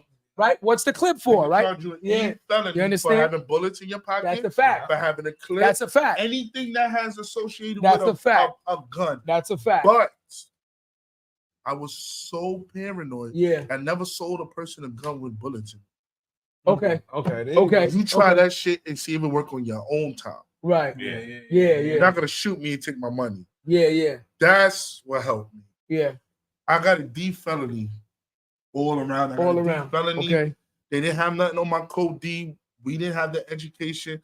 I copped out to a gun that how can you say, like, rehearsed with him. Gotcha. So I sold him a shotgun. Why I didn't get that? A defaced shotgun, a sawed-off shotgun. Right. Ain't you gonna get some time for that? No, they threw that gun away. I sold him a 45. They threw that gun away. They made me cop out to a 22 Magnum just because my co-defendant was involved in the transaction because they wanted to get both of us. But I didn't have the education. You see what they did, right? Technically, you shouldn't have had a code D. So first of all, legal jargon, and understanding of education and how the law works. If you can't place me and that co-defendant in the same transaction at any point in time, then I don't have a co-defendant. Plain and simple. He was supposed to go home. He was supposed. Not only that, but your lawyer's supposed to have your cases separated. You have to try him separately, right off the bat. No, but I'm just saying. But he can't even be listed on the paperwork as a co-defendant because if there's no transaction showing that I even know him or we've ever done. You understand what I'm saying? But this is what they did, right? And you're gonna go crazy what I'm about to tell you. Oh man, this is how they implicated him. Yeah, it was a triangle effect. Now, does this make sense? Okay. This is the yeah. So you pass me something. Boom. And I took it and I passed it to him. And then he gave it to him? No. You passed me a gun. Got you. And I gave it to him. That's how you implicate it. Just passing me the gun. Oh, I got you. Acting in concert. Okay. So it's me knowing the law now and not being so young and not knowing the law. Acting in concert. So it says, Chadeo passed me the gun. Right. And then he passed to him. That's the only thing that implicated the man. Yeah. In the well, they can do that. They also, it happens a lot in drug dealing. It's called like staring. Right? It's called staring, right? If you point to a guy at the corner and I go, yo, go down the block to the corner, and the drugs is there and somebody else hands it to him, but I sent you down there, then that's called staring. So implication is implied. And yes, you can, if they bring down the indictment, especially if they RICO everybody, you can definitely get caught up with that. So I understand. Yeah, they can acting in concert is dirty. It's dirty, but they use it a lot. Yeah, it's dirty. So but that they was use the it a lot. situation for that. Yeah. So even to this day, I'm a man. Yeah, I know what I did. Yeah, that's facts. And I took my time. I did my time. I had an interesting time in there. Right. But he wasn't supposed to be in there. I understand. He wasn't built to be in there. What did they give him? He got a light sentence. I took the most of it. Yeah. Okay. Right. Maybe a 1-1. Okay. 2 or something like Still, that. Okay. Something, but he still didn't belong in there. We Same felony, we fell out. But same felony. Yeah. Same conviction. Just a lighter charge. He may have an E felony. Oh, he gave an E. Okay. But we fell out in there. We did fall out in there because it's like, oh, bro, this, that. And you know, when you in there, you stressed out. Yeah. Hell yeah. You stressed out. Absolutely. You know, we both from the same hood. We grew up with nothing. He's way younger than me. Yeah. He was 20. I was 24, maybe 25. You know, I'm more of a man than he is. Yeah. And it's my first time, and I'm trying to hold him down, but he's doing clown shit in there. And he's my co-D. But, you know, if I see this brother, he's holding a grudge against me still, probably. Yeah. If I see this brother, I don't have no problem with it. It was a big talk when we got locked up. You know, we know the same people, his cousins or somebody in the project. And they said some stuff about me, but my team is heavy. Yeah. My team is heavy. So we nothing's going behind that. We both did dirt. We both got locked up. Ain't nobody snitch on nobody. That's it. Part of the game, nigga. But being in jail, let me tell you, it's not fun. I had to learn a lot. I could tell you some funny shit. The first day I went in jail, I went in the shower, butt ass naked. Hold on, Max, you want to do the honors or you want me to do the honors? Yo, I'm saying you want to do the honors or you want me to do the honors? Because you know that's crazy. No, I ain't gonna lie, man. You know what I'm saying? Like, listen, hold on. Yeah, that's just crazy. I don't know. I'm just saying. You don't know. That's what I'm saying. I'm in intake. I'm in the showers alone by myself. I'm on the boat. And the way they showers was set up, it was like a cubby. Yeah, like it came out. So it was not like a nigga could see me or nothing, but it's just like, no, nigga, keep your drawers on. Yeah. You know what I'm saying? I'm sorry, I got it. Hey, yo. With the razor on I had to learn. Hey, yo, you got the drawers off. I have a lot to learn. You know, one of my coworkers said, "Yo, you should write a book, bro." That's real. And he told me that also because it's like the stories that I got. In one bit of 4 years, I went to bend the boat, Rikers Island, the federal prison. I went to MCC, and I was upstate New York. That's four different prisons. You know, okay. Time out. So you're doing a state bid. Yes. No, I'm. All right. They still trying to figure it out. No. He said he copped out in 20 days. Oh, I did from the state. But I changed my lawyer. Okay. Paid for a paid lawyer to get my plea back because I wasn't supposed to take that plea. Okay. That's what I. No, because you confused me. Because see, I don't know if you. I didn't go right upstate. No. I don't. When you said MCC, yes. I don't know. You was in Brooklyn. I was in MC Manhattan. Okay, Manhattan. Okay. Yeah. So I didn't. When you say, but that's feds. Yes, that's feds. But when he said he took a state bid, I'm confused. Like once you pled guilty, yeah. How did you? Well, I'm gonna explain that to you. Okay. I stayed on the boat for about 18 months. Okay. I'd rather go to the island. The boat is terrible. I ain't gonna lie. Especially in the wintertime, that should be freezing. I didn't know nothing else. Yeah. The boat is everything that I had. Yeah. Was a first experience. Gotcha. I stayed about 18 months. I'm gangbanging. Yeah.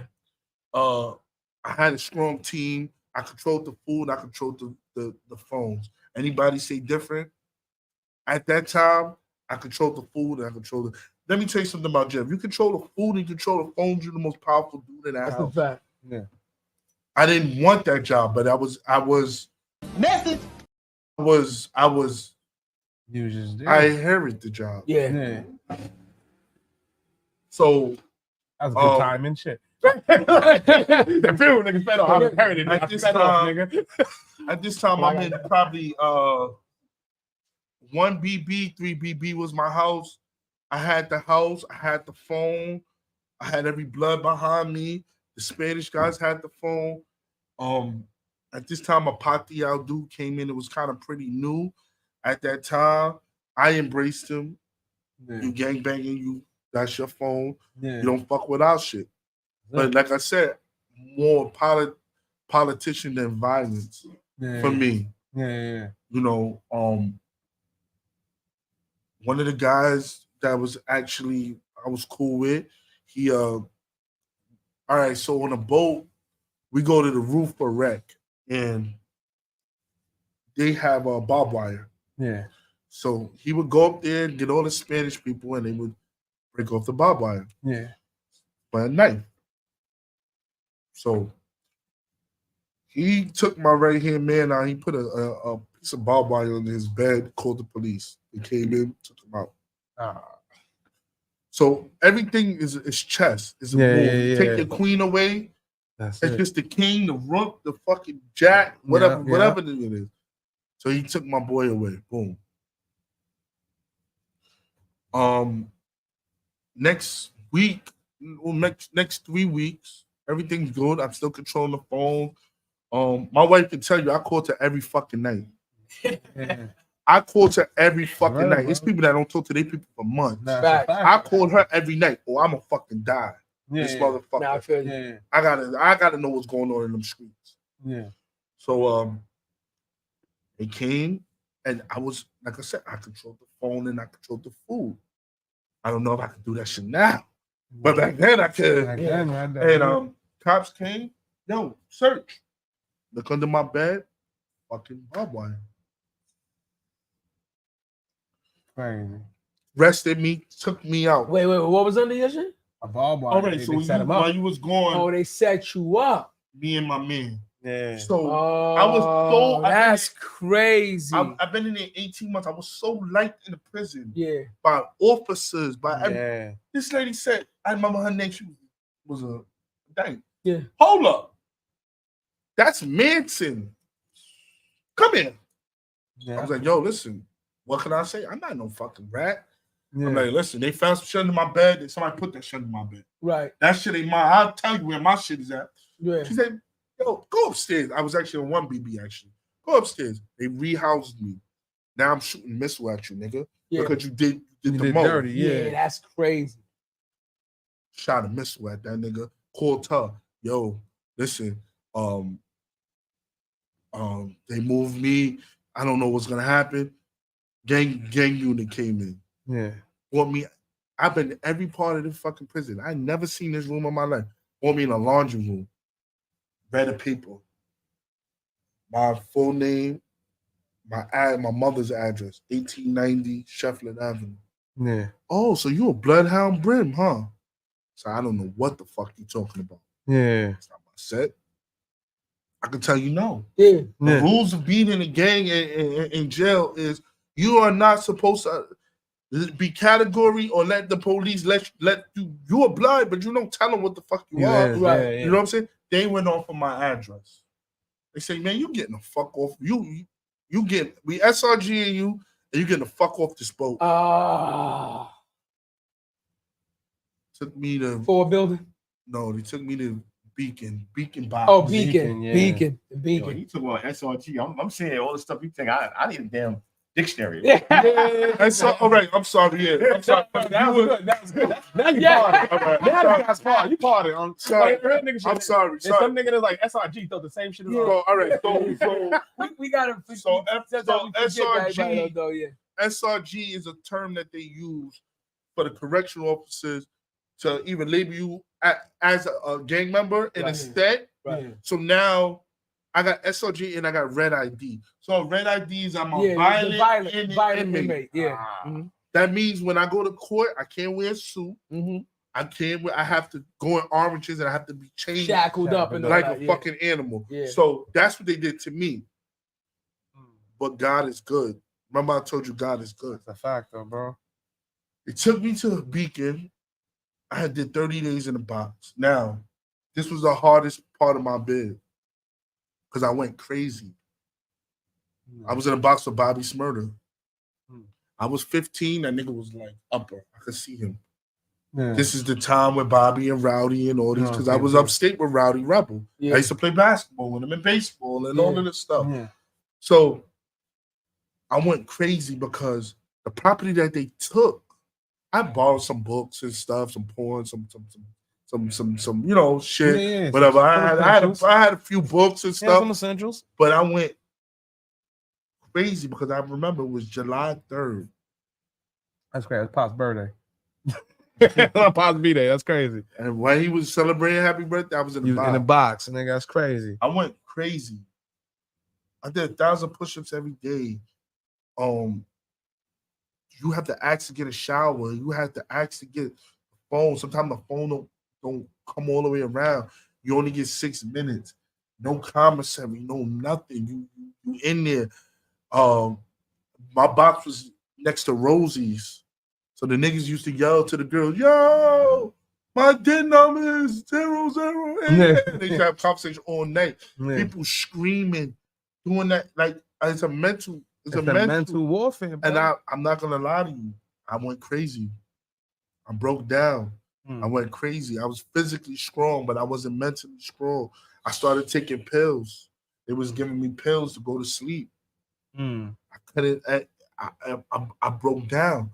So now y'all got me like Wolverine. Like I'm. Right. So then my 30 days was up, and the officer came with a suit. He slid a paper under the door, and he said somebody's name. I'm not gonna say his name because I think he's still locked up. Just talk a little louder. I think he's still locked up. Yeah. Nigga got niggas tuned in, bro. You have it? Niggas is locked in. Niggas exactly listen. SRG, what? Yeah. This nigga so crazy. Yeah. I read the name. I'm gonna say it. Fuck it. I read the name and it said Jada. I know who Jada is. Yeah. Because I'm fully at this time. I had to transform in what we was talking about earlier. I had to transform into an ignorant nigga. You have to. This is not the same for survival mode. I survival to the fullest. And I was with the shits. And I was an instigator. And I was just with. That's a fact, though. I'm gonna stand for you. My nigga's different. Like that. This nigga was different, bro. I'm gonna keep it real. I was an instigator. I thought I was bad back then. Yeah. That shit heighten any negative sense in my world. Like, if I'm gonna do this shit, I'm gonna climb to the top with this shit. That's a fact, bro. Anything I do, Maz, and you know this about me. If it's dressing, playing, whatever I gotta do, I have to be the best, or I'm not gonna do it at all. That's it. I'm not gonna do it. Leo gang. Sound familiar? Nah, So Leo gang. me coming from the culture of the boat, where there's no Crips, Yeah. there's no Latin Kings, there's no other gang but Bloods. You bang on Bloods over there. Yeah. Going to the Beacon, GRVC, the culture is 100% different. Yeah, I've heard the Beacon. Absolutely. Is stupid. Now Beacon is nuts. I heard The Beacon is at nuts. that time, Beacon is nuts. they had a thing called 5-5-5 program. 5 Bloods, 5 Latin Kings, 5 Crips, 5 Mac Ballers, because they was like different. Yeah. And then 5 things. So they was trying a pilot program with this shit to have equal members of gang members in one house. The whole building was a gang building. The whole building is gang building. Yeah. So I'm it's a gang SRG. unit. It's a gang unit. I'm SRG. Yeah. They got me SRG Bloodhound Brim. Now I'm from Edenwood Projects. That's where it started from. Yeah. He took my address and put the wrong thing on my address. Right. I was never that. Yeah. I was something else. Yeah. So when I got there, the Bloodhound Brims was living with Crips. Nah. They had a thing because Bobby and Rowdy had the thing called Jet Blue. Yeah. So Bloods and Crips are living together. That goes against my set. And their set is different, but at the time it went against my principles. Yeah. So I told the officer, I said, yo, you put me in here, motherfucker, it's gonna be a red alarm again. And I love that officer. His name was Smith. Cool dude. Like, yo, cut whoever you want to cut, nigga. You gonna be right there in the bottom. I'm like, I have my shit too. Yeah. I have my shit. Yeah. So they put me in there, and when I went in there, shit, now I'm going from the boat to GRVC. Whole different culture. I'm looking at these fucking steps and cells. What the fuck? I'm used to sleeping. I was in the dorm cell. Yeah, the dorm. Yeah. So I see somebody familiar, an OG nigga that I was. I know somebody. So I go to the nigga. Yeah. One becomes two. I grab him like this. Wow, shit. This nigga stupid. I grab him like this. The nigga immediately pulls me in. Bro, get out of here. This is Crip Central. Oh. He said this shit straight to me. I'm like, nah, I'll be all right, nigga. You know who the fuck I am, nigga. So I go up the stairs. This nigga smoking weed. This is like that, like going to another country, like nigga smoking weed on the stairs and shit. Yo, what up, nigga? What's up, nigga?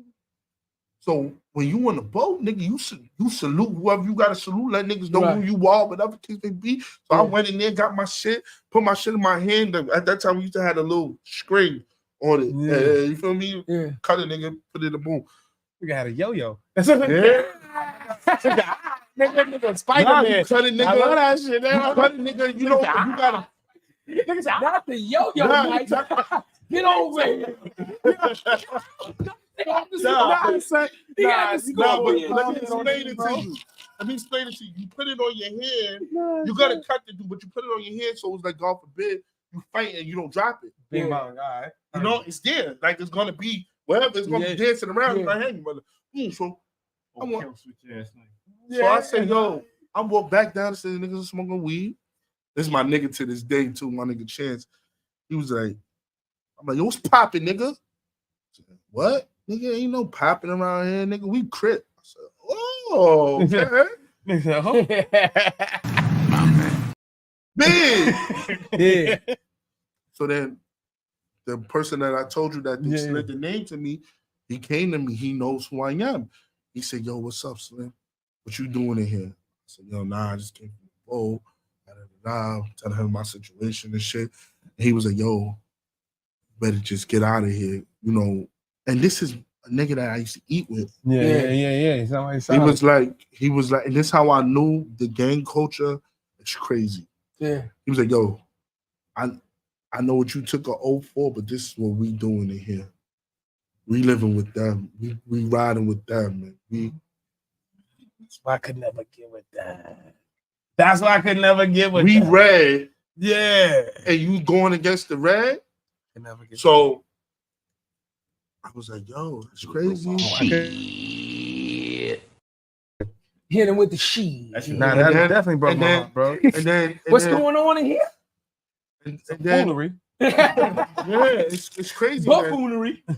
A nigga that I grew up was in there. It was a few dudes in there, so I stayed in there about 2 days. My people from my set, you know, they had a little power. They was working about it. Called me down. So he was like, "Oh, you got this much time to get out of there, or this, and that." So who the fuck are you talking to? You know who the fuck I am? Because I carry myself. Being a part of anything, it could be a Masonic, it can be blood, it can be anything that I join. Yeah. I am me. So you're not gonna sit there and tell me or give me a time limit for what? Message. If I want to live with Crips, I live with Crips. If I want to live with whoever, I live with whoever. I had to let them know that. But like I said, I'm a man of respect. And if I join something, I'm going to follow the rules by something. That's a fact. Even though I didn't like the delivery, I wasn't scared. I could put that on my heart. Yeah. I wasn't afraid of none of them. They're afraid of me now. Let's just get it right. But I wasn't afraid of any of them. But I had to respect what I joined. I had to respect. This is another thing when we was talking about earlier. Everybody wants to be the fucking chief. Man. Yep. You need Indians. We need Indians. How the fuck we gonna? That's a fact. Listen, if everybody's a fucking boss, who's gonna fucking pave the roads? Who's gonna build cars? Who's gonna fly plane? Like, we are individuals that need to do our own individual thing. Baby. The time is right. The timing is right. So let me speed this up. Basically, niggas is commenting like, "Yo, son, yeah, this is real, bro. Like, good, bro. Like, talk that talk, bro." Yeah. So basically, they telling me I got 24 hours. I'm not a big fan of like telling people to suck my dick. Like, that's not my thing. That's like, yeah. I'm not a big, but I think I threw a few like suck my dicks that way. Couple it's not my way though, you know. It's not my way, but if I gotta tell you that, you know it's real, you know. So that's a fact. I happen to be a young kid that I'm really got close with. He was across the hall. So he was like, "Yo, you heard what such and such said?" And I said, "Yeah, but I told this nigga to suck my dick last week. Like, why is he not sucking my dick? Like, what the fuck are you talking about? Like, no." No way you was getting away with that. Pause. I said pause, nigga. Nah, we have to. You gotta get a double for that. That was crazy. But why he's not is crazy. Because all right, let me explain. Crazy. Hey, yo, let me explain something to y'all though. You good? We talking in jail. I feel like outside too. Yeah. But in jail, if you tell somebody that, you have to fight them. Nigga, outside you gotta get on. No, but outside I see people doing it all the time. It's like, but you can't do it. That's all the time. If somebody tells me that outside, I'm gonna beat them up. But in jail, if you tell somebody that, you have to react. That's a fact, though. So I am taunting y'all, like, what and I'm going against my own set because y'all are not gonna bully me. That's a fact. So, like I said, that's a fact. At that time, it was the SMD is wild. Yeah, I'm gonna keep, ladies and gentlemen, keep it on it. I can't remember.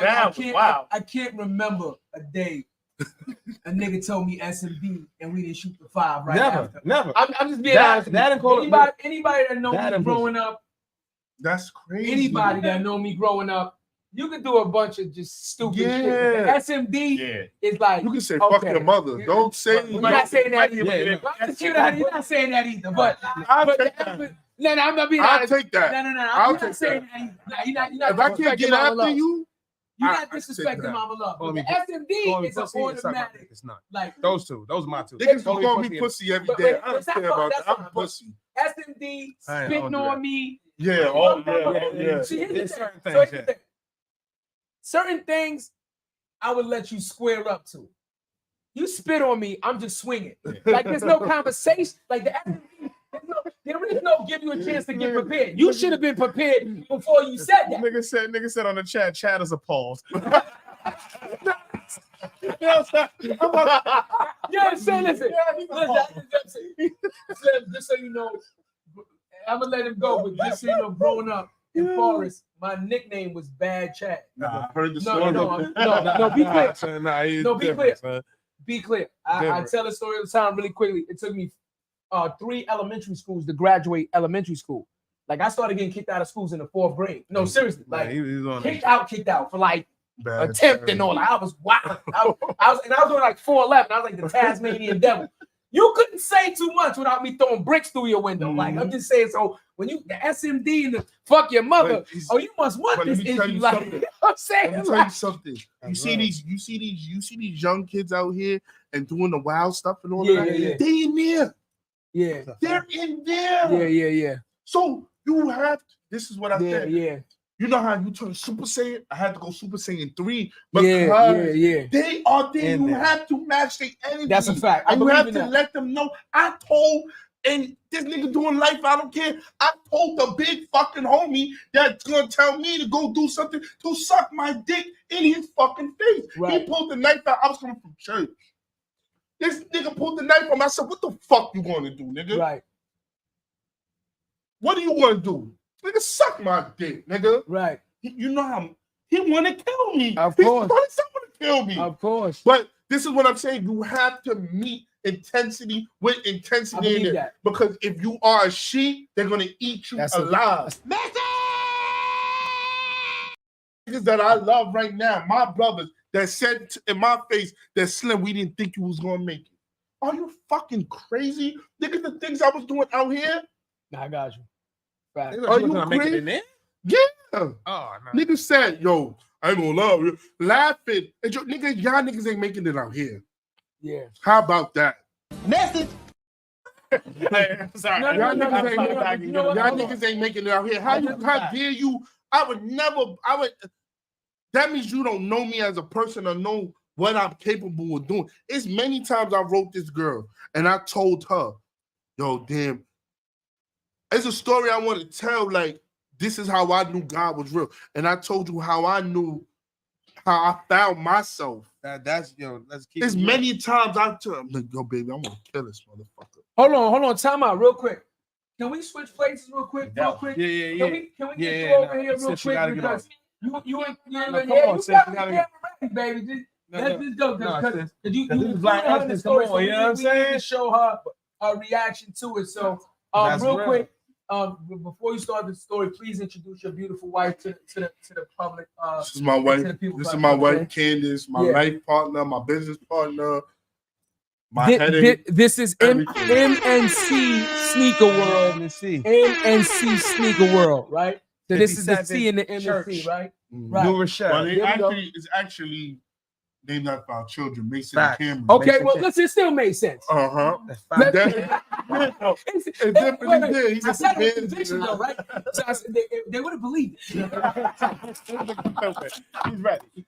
But back to what I was saying is, as many times that I had to confine in her and tell her, like, yo, baby, I don't want to lose my good time. I didn't cut niggas, jump niggas. There's so much shit in jail that I'm not fucking proud of. Yeah.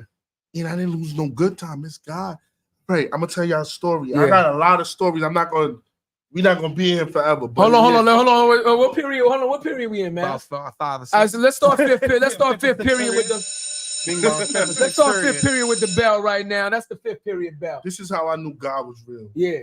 Now I'm about 3 years in, still in GRVC, banging, doing the same shit. You know, this young kid come in. He was I don't remember what set he was. And then this other dude comes in. This motherfucker looked like a gorilla. Right. I mean, he looked like a gorilla. His face looked like Mike Tyson face. But anyway, it was stocky. But that never intimidated me. I never been a big guy. You know, I'm always skinny. I'm big now, but I've never been a big guy. I never intimidated me. I love that. That's like, Just so you know, Nigga, we was shit gonna don't get work to out. that because I was gonna be like, why they always give the biggest dudes the smallest nicknames? Nah, he was Pause. No, I'm just saying because Yeah. nigga walking around like Slim. I'm like, nigga, I'm 165. What the fuck are you talking about? They never called me Big Chatty. Like, you know what I'm saying? Remember, we called him Tiny Zeus last night. Yeah. Zeus, nigga. Nah, This nigga I was, why? you know, My nigga, like, people that know I was real skinny. okay, guys, because you listen, I ain't gonna hold Back you. in the day. That I definitely wish I had was a a picture. I question. wish I had a fucking picture. I'll find the picture. I got Wait, pull it up. that Yeah. definitely was a question I was asking before this shit. Go like, why always the biggest dudes get the smallest nicknames? Like, but they don't ever give us small guys big nicknames, right? Gargantuan and Chatty. Gargantuan. Come on, son. Hercules and Chatty. Like, what the fuck is going on? But go ahead, though. So actually, this dude was a little small fucking Yeah. dude. So at this time, I'm more on a wind down. Yeah. Like I was telling you, I was more political. Yeah. I didn't get into a lot of stuff. At this time of the story, I'm sitting up. I'm just waiting. I'm stressed out, just waiting on what's going to happen with me. So, you know, I had a house gang. If y'all don't know, I used to mop and sweep after everybody locked in. Everybody want that job. Yeah. I've been in the house for 3 years. Everybody wants that job. Right. So this little motherfucker comes. He's like, yo, who's the homies on house gang? The homies need that job. It was paying you $10. Now listen, in jail you don't make no money. They pay you like $10 a fucking week. Oh, but pennies on a dollar. Pennies on a dollar. Yeah, they pay pennies on a But dollar. I had that job and I had another job that I was doing at the time. So, you know, it helped you with commissary, help you with calls or whatever the case may be. Yeah. So I don't know. And this is what I don't understand. Why people look at my face and think that I'm the ultimate punk. Maybe I got punk written over my head. This motherfucker said, well, I'm taking Slim slot. So you can't take Slim slot. You fucking this nigga. First of all, he's a homie. And second of all, he's been in this fucking house 3 years. He's been fucking doing this shit. You know, he look out for us, he get us our soups and stuff. He do this, he do that. Yeah, you can. Well, I'm doing that. He had the big fucking Mike Tyson dude backing him. Yeah. These niggas was scared of that nigga. My own homies, my own team was scared of this nigga. I'ma ride out. Yeah. I'ma ride out by myself. And at the time, I wasn't hanging out with blood niggas. I was blood, but I was hanging out with people from the Bronx. Yeah. With Bronx had a table, I'm chilling with Bronx niggas. Because I don't identify myself as a gang member. As a person, as a I real man. was identifying myself as a Bronx nigga. That's it. Big You go DX to the energy. feds, nigga, I'm from the Bronx. You know, I'm a Bronx nigga through and through. I bought my house in the Bronx. I'm from the Bronx. Anyway, he probably figured like, oh, this nigga is like a low level nigga. He's hanging out with Bronx. He's not even chilling with the homies. He's this, he's that. So this motherfucker pulls a little fucking knife out on me. Yo, put that broom down. You this. I took that fucking broom and almost took his head off. Right. And this is what I say, and this is another thing that I don't understand about gang culture. They turned on me. Wow. The homies turned on me. That's crazy, bro. So I can kill this fucking kid with one hand. Yeah. He ran to the gorilla nigga. You know who hold me down? The Bronx niggas and the Latin Kings. Crazy. Because I was close with the Latin Kings. It was more political. It wasn't about beating the gangs, about respect. I respect those people. They was getting high and all that. I was laugh with them. I respect those people. I see those people when I got out. Yeah. I respect those people. So you know what they did? My own brothers. Everybody moved to the back. My Bronx niggas was standing up for me. Yeah. Neutral niggas, they was YG and shit, but of course. Standing up for me. I couldn't make it to my cell, was locked down. They didn't call the thing. I remember it was a Latin King nigga named Pretty. He was a little crackhead dude. He's doing life right now, yo. No, he's doing 22. Pretty was like, yo, Poppy, calm down. I didn't drink coffee at the time.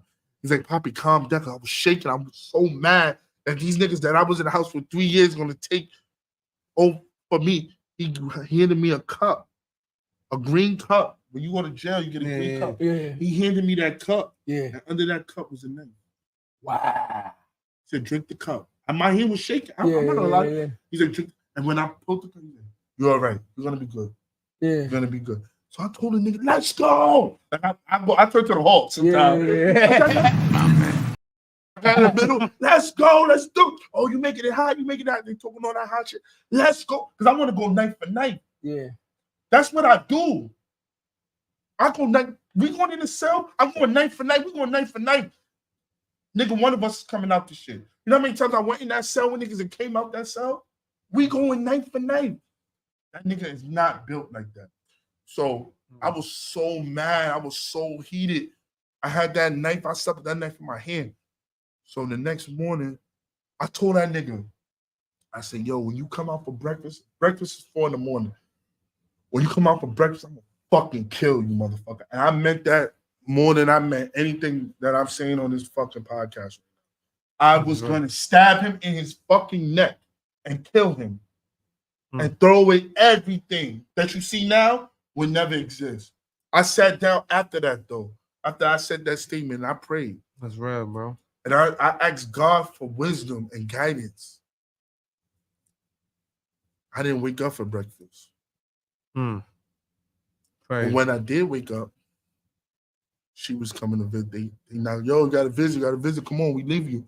If you miss your train, your people be waiting a long time. Yeah. She was there to visit me. It was on a Sunday. I remember it. And I was telling her about it. She was just like, yo, calm down. Don't fuck it up, but don't be pussy. That's her shit. Like, nigga, I'm going to be there. Yeah. I'm going to be there.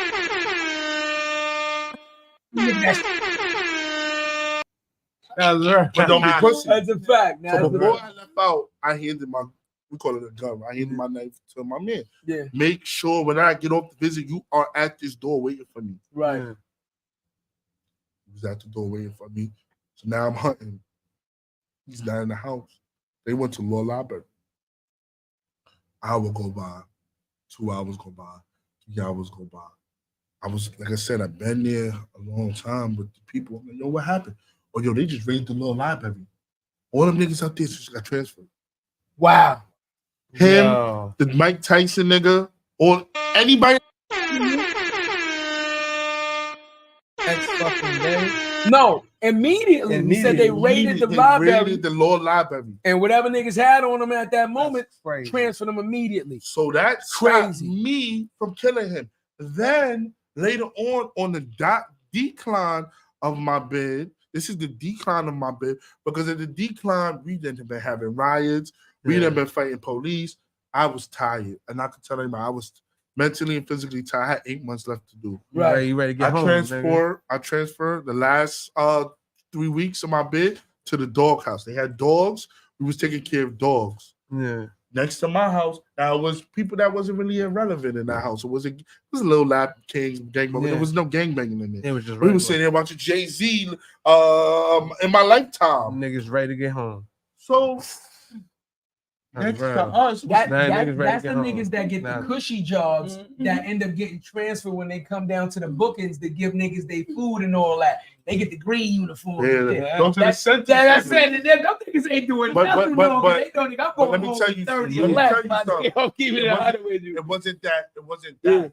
Because I still had to go upstate, so I didn't get a green. That's what you're doing. That's what you're doing That's what you're doing on the island. Got you. You're on the island. I had to go though. So anyway. Wait. So they sent you upstate just to check you in and bring you back down?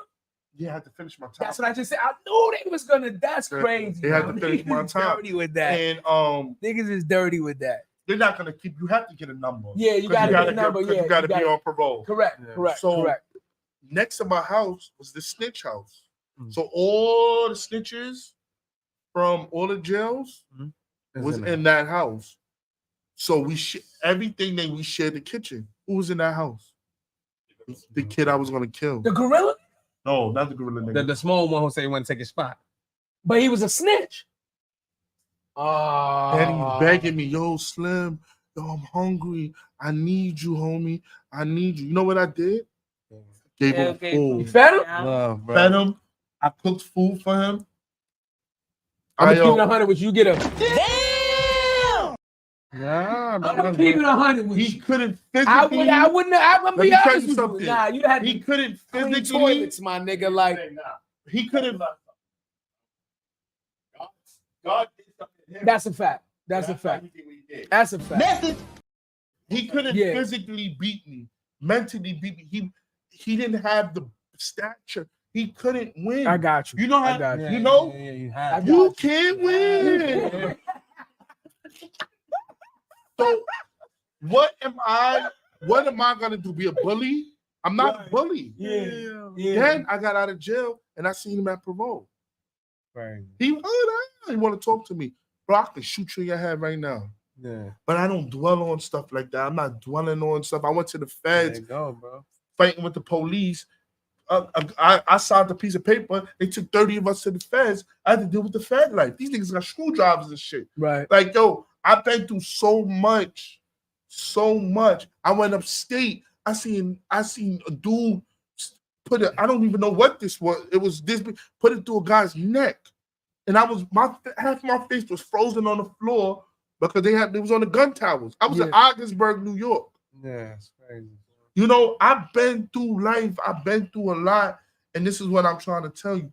For me to come home and to be doing good as I'm doing and starting a business and taking care of my family and married and house and all that is a dream for me. I'm living my second life. I couldn't fabric the things that y'all couldn't believe the things that I did in jail or outside of jail.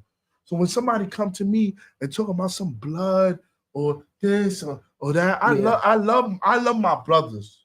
Facts. I love my brothers, whether it's the red side or it's the Masonic side or whatever I'm dealing with. Right. I love my brothers wholeheartedly, and my brothers did for me, and they made my bed smoother. I'm not gonna lie to you, I could have had a rougher bed. Yeah. I love my brothers, but we have to grow up. And time is, and we can't get. I left. My son was 3. My son was 8 years old when I came. Yeah, that's real. Bro. You know, I left, and that's real. You cannot get. So you end up doing 5. You can't get it back. Added up to about 5. Got you. Get back that time. I want to just say this because I'm glad she's sitting next to you at this point. One of the things that we cannot skip past. When you are incarcerated and somebody loves you and you have a family, you do not bid by your fucking self. Let's be clear. The whole family. You do not bid everyone who by loves yourself. You. Anybody that writes you, anybody that takes the time to come and see you. I want to hear from your queen sitting next to you. There's a difference between dating somebody and then ending up marrying somebody. There's a difference dating somebody in the free world and dating somebody incarcerated. It's a different strength. Yes, it is. It is a different mentality. I would love to hear from you on how you felt before he got locked up and what you dealt with while he was locked up and what made you decide to stay and keep your family together. I would love to hear from you. Okay, so for me, it was like a no-brainer that I was gonna stay. I was gonna stick by him regardless. Like whatever time he got, he already knew I was gonna be there, you know. I just think the hardest thing for me was just waking up one day and everything that you knew is just gone. And it's like at that time, it was just like, you know, obviously it wasn't just me by myself. It was my son. My son didn't understand. He had no clue. All he just knew was daddy was not here. Like, what's going on? Yeah. Where's he at? And for me, it changed everything so drastically all at once because literally I was heading out that day. He went downstairs and never came back. And it was just like, wait, what the hell? You know, I had to pick up the pieces immediately. Like I had to figure it out. And at that time, he was the sole provider. Like I was working, but he was working, you know, the bulk and paying the rent. And the breadwinner. So, it was like, for me, it was like, oh my God, what am I going to do? Like, I can't afford this rent by myself. I can't, you know, so many things just came over me in that 1 second. Like literally when I found out, because as soon as he got locked up, the lady, we were cool with the lady in the building, the security guard. And she immediately called me and told me what happened. Yeah. That's the only way I knew what the hell happened because I'm calling him, no answer. So I'm scared. I'm thinking this guy then he done got killed, God forbid. I'm just thinking the worst until she called me and told me. So, like I said, immediately my life changed. Like that was the first thing. But just the process, like I don't think that men understand and if you got a good woman that's really with you, I don't think that men understand especially if you're a mom, what you go through. Because it's like at that point, I had to become the parents. I had to be everything. I had to figure out where the dynamic. And thank God, my mom, she's no longer with us, but she was very instrumental in helping me, just build myself back up because I was lost. This is my best friend. At this point, we done been together more than we was what? 20 something. We was together since I was 18. I was 19. Yeah, so it was like this is my everything. It's like it's like, so what am I gonna do? So it's like I had to that same night, I didn't even stay in the apartment. I went back to my mom's house, cried all night, and just was trying to figure it out. Like, and shortly after that I just felt like with that whole situation, I feel like it just made us both stronger individually. Okay. I feel like God knew that we both needed to mature I ain't need that mature. Yeah. He said, God, you can have enough. What the shit? Yeah. We asked her, what did you always say? Yeah. About me and her? Yeah. Yeah. And if you wait and pay attention, God's gonna, you don't fight it too much, God's gonna put what you need in your life. Well, that's a fact. That's a fact. We talk about that all the time. Man. I'm not. Y'all got me ready to cry and shit. I don't. Yo, first of all, hold on. Yo, ladies and gentlemen, this is why I don't fucking drink this dirty brown juice. Because after he come from the fucking bathroom, I gotta go back to the third time in one interview. This is why I don't drink this dirty brown juice. But I want to say this. I want to say this, right? So just to piggyback off of what you said, I don't follow a religious denomination. I'm a spiritual person. I done been through too much to follow one God, but I believe in living my life as a righteous person. But they say if you want to make God laugh, tell him your plans. Amen. So that falls in lines with exactly what you said, right? Tell him your plans. You want to make God laugh, tell him your plans. Like if you got a fucking choice in the back. Exactly. I do believe that we all walk a certain path in life. I make people laugh all the time. Like, yo, the motherfucker that live life, never get a parking ticket, never get a speeding ticket, just carefree. They be like, yeah, I love that nigga. That's not me. That's not me. I'm the motherfucker that's gonna get pulled over at every checkpoint. I'm gonna catch a flat. That's my life. We all have a path to glory, I feel like. Some are just way more tumultuous than others, right? We're gonna go through the rough. It's the gift and the curse. I love the hood. I always say I love the hood because it made me a survivor, but I absolutely fucking hate the hood at the same time because of the lack of information, the lack of intelligence, the lack of just support that comes from the hood that didn't help us to develop past a certain. No.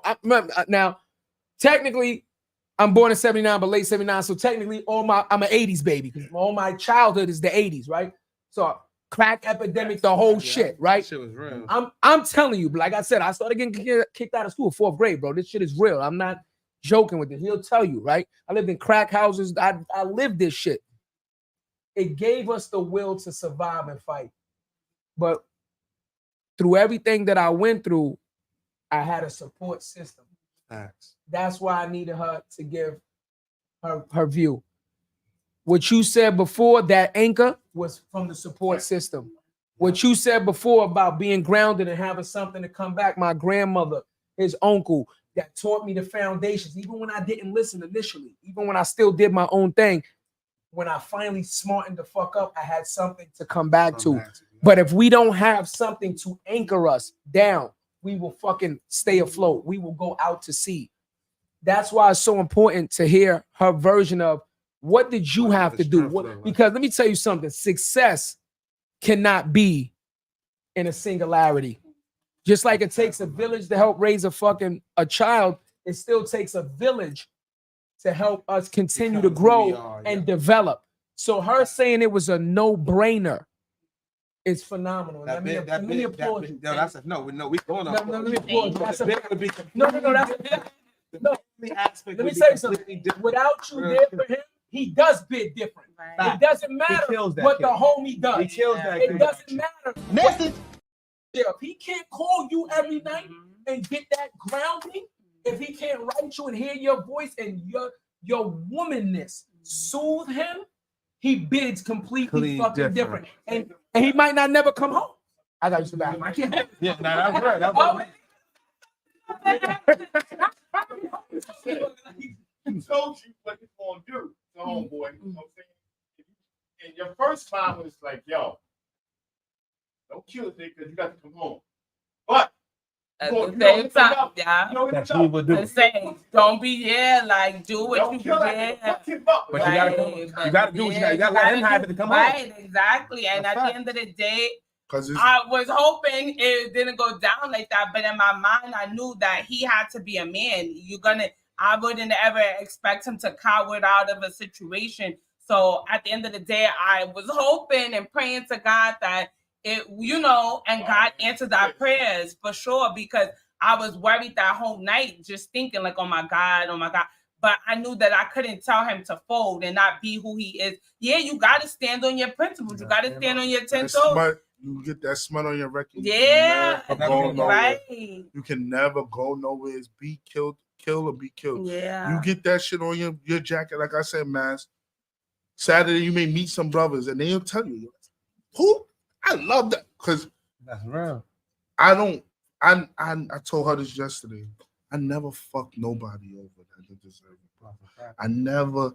I don't believe in that shit. I don't believe in fucking nobody over, bro.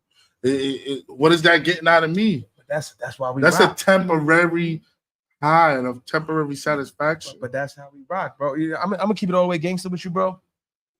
You are the reason why we created shows. Like, I'm keeping it real, my nigga. I used to walk home from fucking Starbucks and all the shit that we done went through, nigga, Terrence and all that, nigga. We used to carry the shit in the backpack. Nigga, I had to get out the car like Trey a few nights. Nigga, I'm keeping the gangster. Nigga. I had to get out the car like Trey a few nights. Nigga, like, nah, I can't do that. Nigga, I real shit. Nigga, you know that. Nigga, you know I'm not gonna sugarcoat nothing, bro. Yeah, that's but niggas ain't gonna tell us who we are, nigga, what we capable of, nigga, anything, bro. You came home and got your head right, bro. You probably are the 2 or 3% of motherfuckers that do that, bro. Yo, you know what they used to tell me? And that's just I see a motherfucker come back I was in jail so long now. I see niggas come back 3-4 times. On the comeback. Like, man, it's hard out there, man. I said, I don't know about you, but it ain't gonna be hard like that out there for me. And this shit was a breeze. Come on, bro. Easy breezy, lemon squeezy. I went to where we went to Bahamas.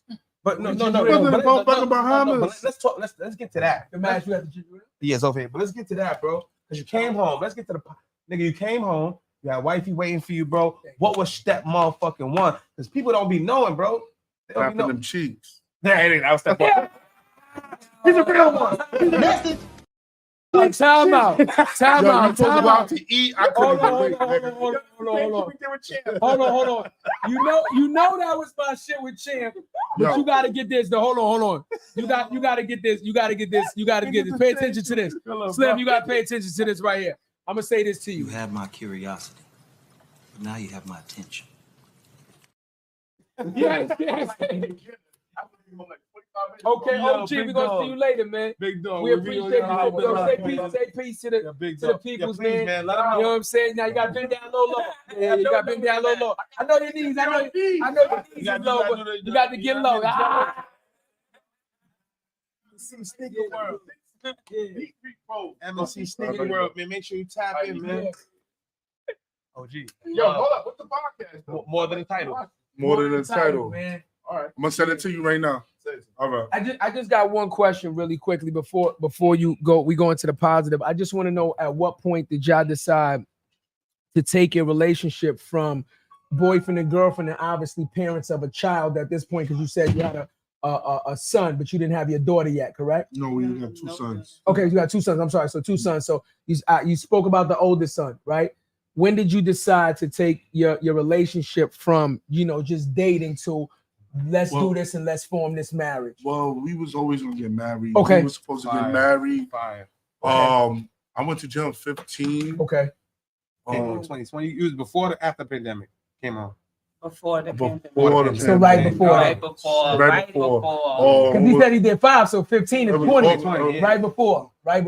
I came home 18 though, really. Okay. It's touchy. It's weird. Okay, I got you. So, we was always supposed to get married. Right. We was always waiting on our money to get right. I feel like that was the number one thing because I've been one since I was 19. Okay. We had a child that was 23. Yeah, 20. And I was at the wedding. The wedding was lit too. Yeah, hold on. I get an invite to the wedding. Smack. Hold on, you know I got the lemon peppers ready. I was smack. Nigga, I be waiting for an excuse to show that. Weddings I've been to, I ain't gonna lie, we had a good moment. Oh, that's what's up. Everybody said that. That's what's up. Yeah, that's what's up. And like I said, maybe it was me, maybe I don't know. I don't feel like we was holding it, but me doing this bid definitely knew that I had to come home and do the right thing. I love that. I knew I had to marry her, you know, despite whatever happened in the past, future, whatever. Yeah. I had family members that wasn't there for me. You know, like she was. Yeah. She was the driving force. She was the reason why I came home. So anybody that does love me, should be love her because she is the one that kept me. All right, don't kill this motherfucker. Yeah. Oh, don't do this. Kept you grounded. Kept you grounded. Loving me. Why you don't love her? That's a fact. I'm living right now because of her. I'm not in jail because of her. Gangsta. So hold on. I need a bell for that. I need a horn for that. Hold on. That's real shit, man. A lot of gems in this shit. Yeah. I'll tell you, that motherfucker let me tell you out in the bathroom. I'm like, now I'll take my wife. No. Let me tell you why, man. Let me tell you why this is so important. This is real. The good is important. The bad is important. But what we also created this show is to show the importance of the family dynamic. You have to understand what the government is trying to do. The government is trying to do a bunch of things. One, demasculize the black man. That's why they keep pushing the narrative of all this homosexuality, all this shit they're teaching our children fucking, you know, gender shit. And you're not even teaching them financial literacy when they're going to be paying taxes and you're going to be raping them their entire fucking life. But you want to teach them about gender equality in the fucking 1st and 2nd grade. You got to understand what the government is doing. One, they're trying to demasculize the black man growing up. Two, they're separating the black man from the family. There's nothing wrong with having a strong black queen. There's nothing wrong with having a strong black woman have a career. But what they're trying to do is put us at odds. You see the content. You understand? I hate him, you hate Correct. me. Correct. Boy, you see what's going on. So you know what that does? then they take the protectors out the home. It doesn't promote the unity. And we all know that. I'm not saying that you can't be a productive individual. I come from a single parent household, but it's a difference. There is no discussion. There is a big fucking difference from children that are raised in a 2-parent household than a child that's raised in a 1-parent household. The success rate it takes a dramatic dive when you take away one of the parents. It doesn't matter what parent, because the cohesiveness is not there. The lesson of couples, of the marriage, that's not there. So a lot of the lessons we are losing, and you got to understand what they're doing. So that's why it's so important to have your queen on here by your side and say it wasn't a fucking option. That's mine, and I'm gonna stick beside him. I'm gonna stick beside him because we need that. We are losing that because everybody's too focused on this shit right here. And what people don't understand about this shit right here, this money, that shit come and that shit go. But the loyalty of a person can never be changed. But if you chasing something, you're gonna find exactly what you're chasing, and that's not commitment. That's just a motherfucker that's gonna provide for you in the moment. That's just a motherfucker that's gonna do for you in the moment. But if I do for you, you never build for yourself. Taken away, it forced you to build. Let's talk. Let's talk now. You see what I'm saying? Let's talk about this. That I really wanted to get to because I think that it leveled me up on my own, and it also leveled him up on his own because we were codependent. Right. So it's like at the end of the day, with him getting locked up, I lost my job shortly after that only because the business downsized or whatever. I was working in the headquarters or whatever of a supermarket chain, but they downsized. So essentially, I lost my job. But the foundation that me and him always laid down always provided a way for us to grow, because even me, I'm out here, I take these tests. We used to always take them tests, them city tests, them state tests. I want to be Alonzo. I looked up to that nigga, bro. We was out here applying for apartments. So when I lost my job, I felt like, dang, my life is over. I was back living with my mom. But what happened? I turned around, I got hired for the city. I turned around and was able to get an apartment or whatever off my own credentials, off of my own credit score and things like that. So it's just like doors closed, but at the same time, I feel like God put us in positions, and we also put ourselves in positions because we never was slackers. We never was lazy. There you go. We got up and we worked. We got up and we applied for these jobs. No matter how much money we was getting, we always made sure we left. You I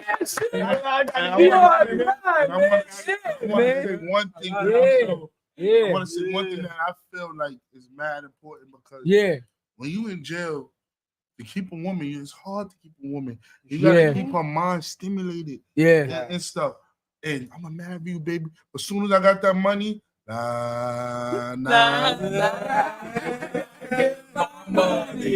married you, didn't I? No, I took my money. I know he did. Hell no. Soon as I got enough money to get my mind right, I did what I said I was going to do. You did everything you said you was I'm married. I'm married to her. We bought a house. We did whatever we wanted to do. I used to be looking in the fucking DuPont registry and fucking, I like this. The DuPont. Wait, hold on. You was in the DuPont? No, hold on. This nigga watching the DuPont. All these Lambos and Bentleys. But I said, at DuPont. But you know, you ain't shit. You ain't got nothing else to do but look at that shit. As a fact. You ain't got nothing else to look at that shit. As a fact. They're close. I seen the Maxima. I seen, reading the 10. I want that. I came out soon as my money got right. Bought a Maxima. My dream car. I bought it. We got married. Beautiful wedding, as he said. Spent fucking thousands of dollars on that. As you should. Beautiful home. As you should. Everything that I said I was going to do, I did. Copy. And not a lot of people get to do that in their life. So it's like I said, I'm living my second life. We have this beautiful business. We selling the quality shit. We selling the experience. We not selling clothes. You know, we don't have all the new releases and all that, but we got quality shit. Now I'm showing them the quality. We got quality. We got quality clothes. Authentic clothes. We're gonna work with you. We're gonna we got budgets for everybody. You come and we're gonna have something for you. We're gonna get you right. And this has come from y'all listen to our story. This came from fucking pain. All of this stuff come from pain. Ain't none of this shit is free. I didn't have a book. I'm not an advertiser. I'm not a finance guy. I'm not none of this shit. I figured all of this shit out on my own, and we put in the work. You talk shit. We're gonna come and we're gonna bless you. We're gonna always bless you. You know, at the end of the day, I see a bunch of motherfuckers supporting Nike. I see a bunch of motherfuckers supporting this person, supporting that person. StockX. Y'all niggas is paying crazy price. Y'all niggas was in the hood with me drinking and getting drunk. So why wouldn't you trust me? Why wouldn't you come to me? Why wouldn't you shop with me? I'm not begging you to shop with me because my business speaks for itself. But I'm the same nigga that pass me to this or pass me that or saved your life at one time. Why are you not in my shop? I see you on Instagram with new Jordans every fucking week. Here we go. Stop playing. Why hold on.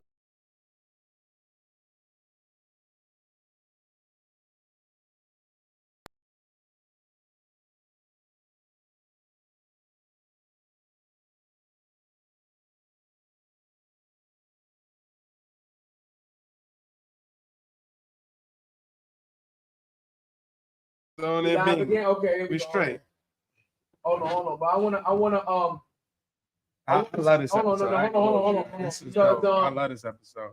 because ladies and gentlemen, we have sound effects for everything. And you was preaching. I want to just set you up real slow. Dude.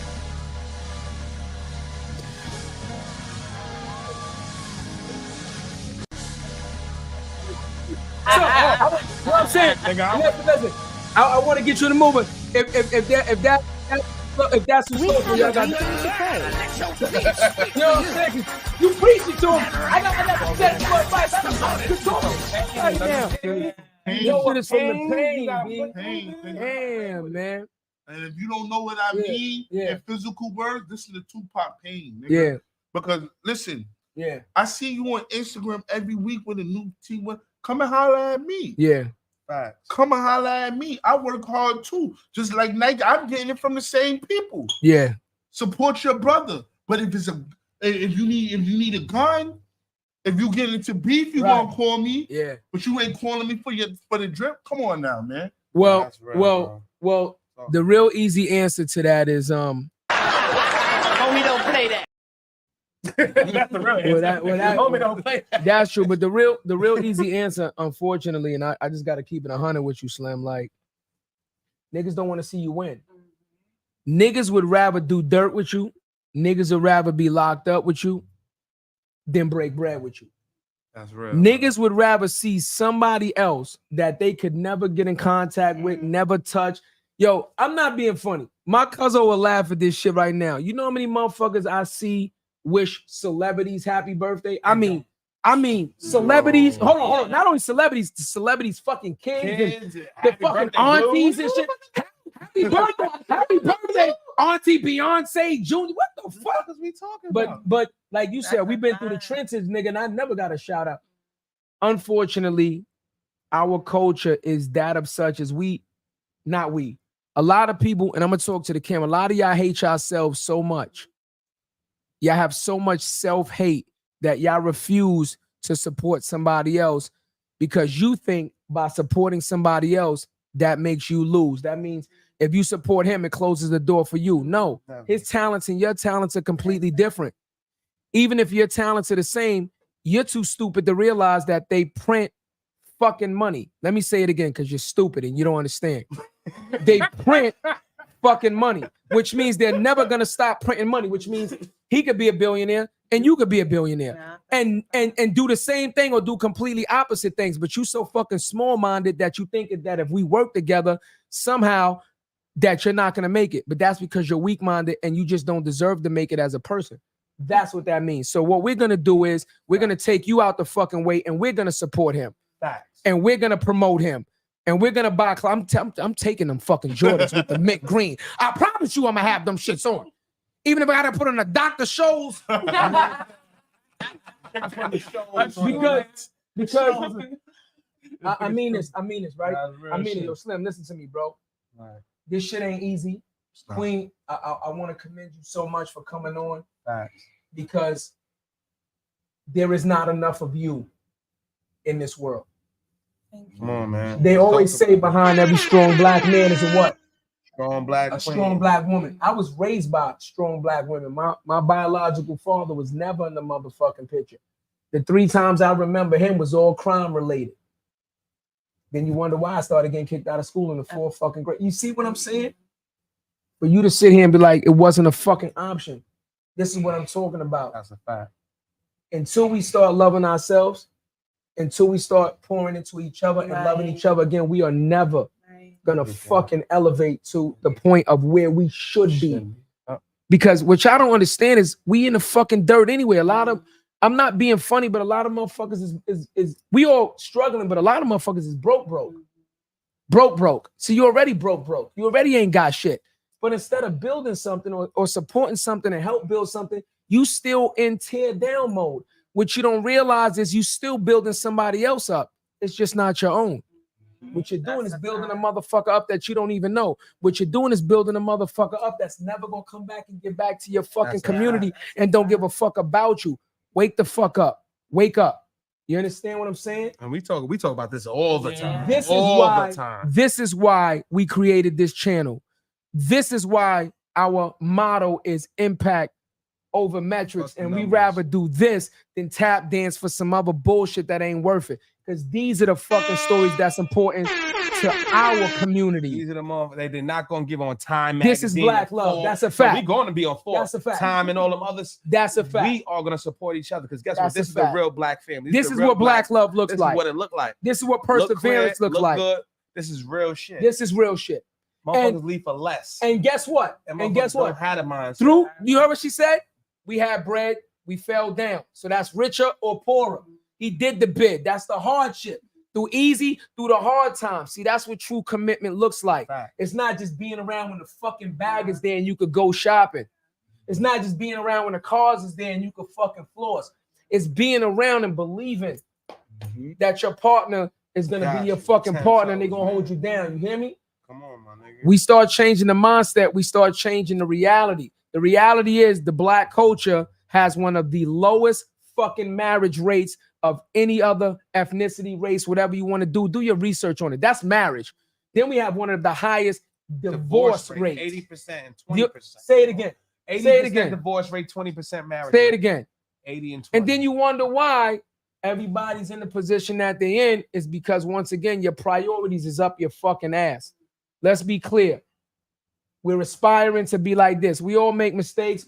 I've been locked up. I got locked up last year. I almost got locked up 2 weeks ago. Again, I had to look at the Lord and say, why do you keep putting me in this fucking? You know how I'm gonna react. I went to the book and came out like Castaway. That's a fact. That's my full bed. Niggas took for a weekend. Niggas took a picture of me. Last time I was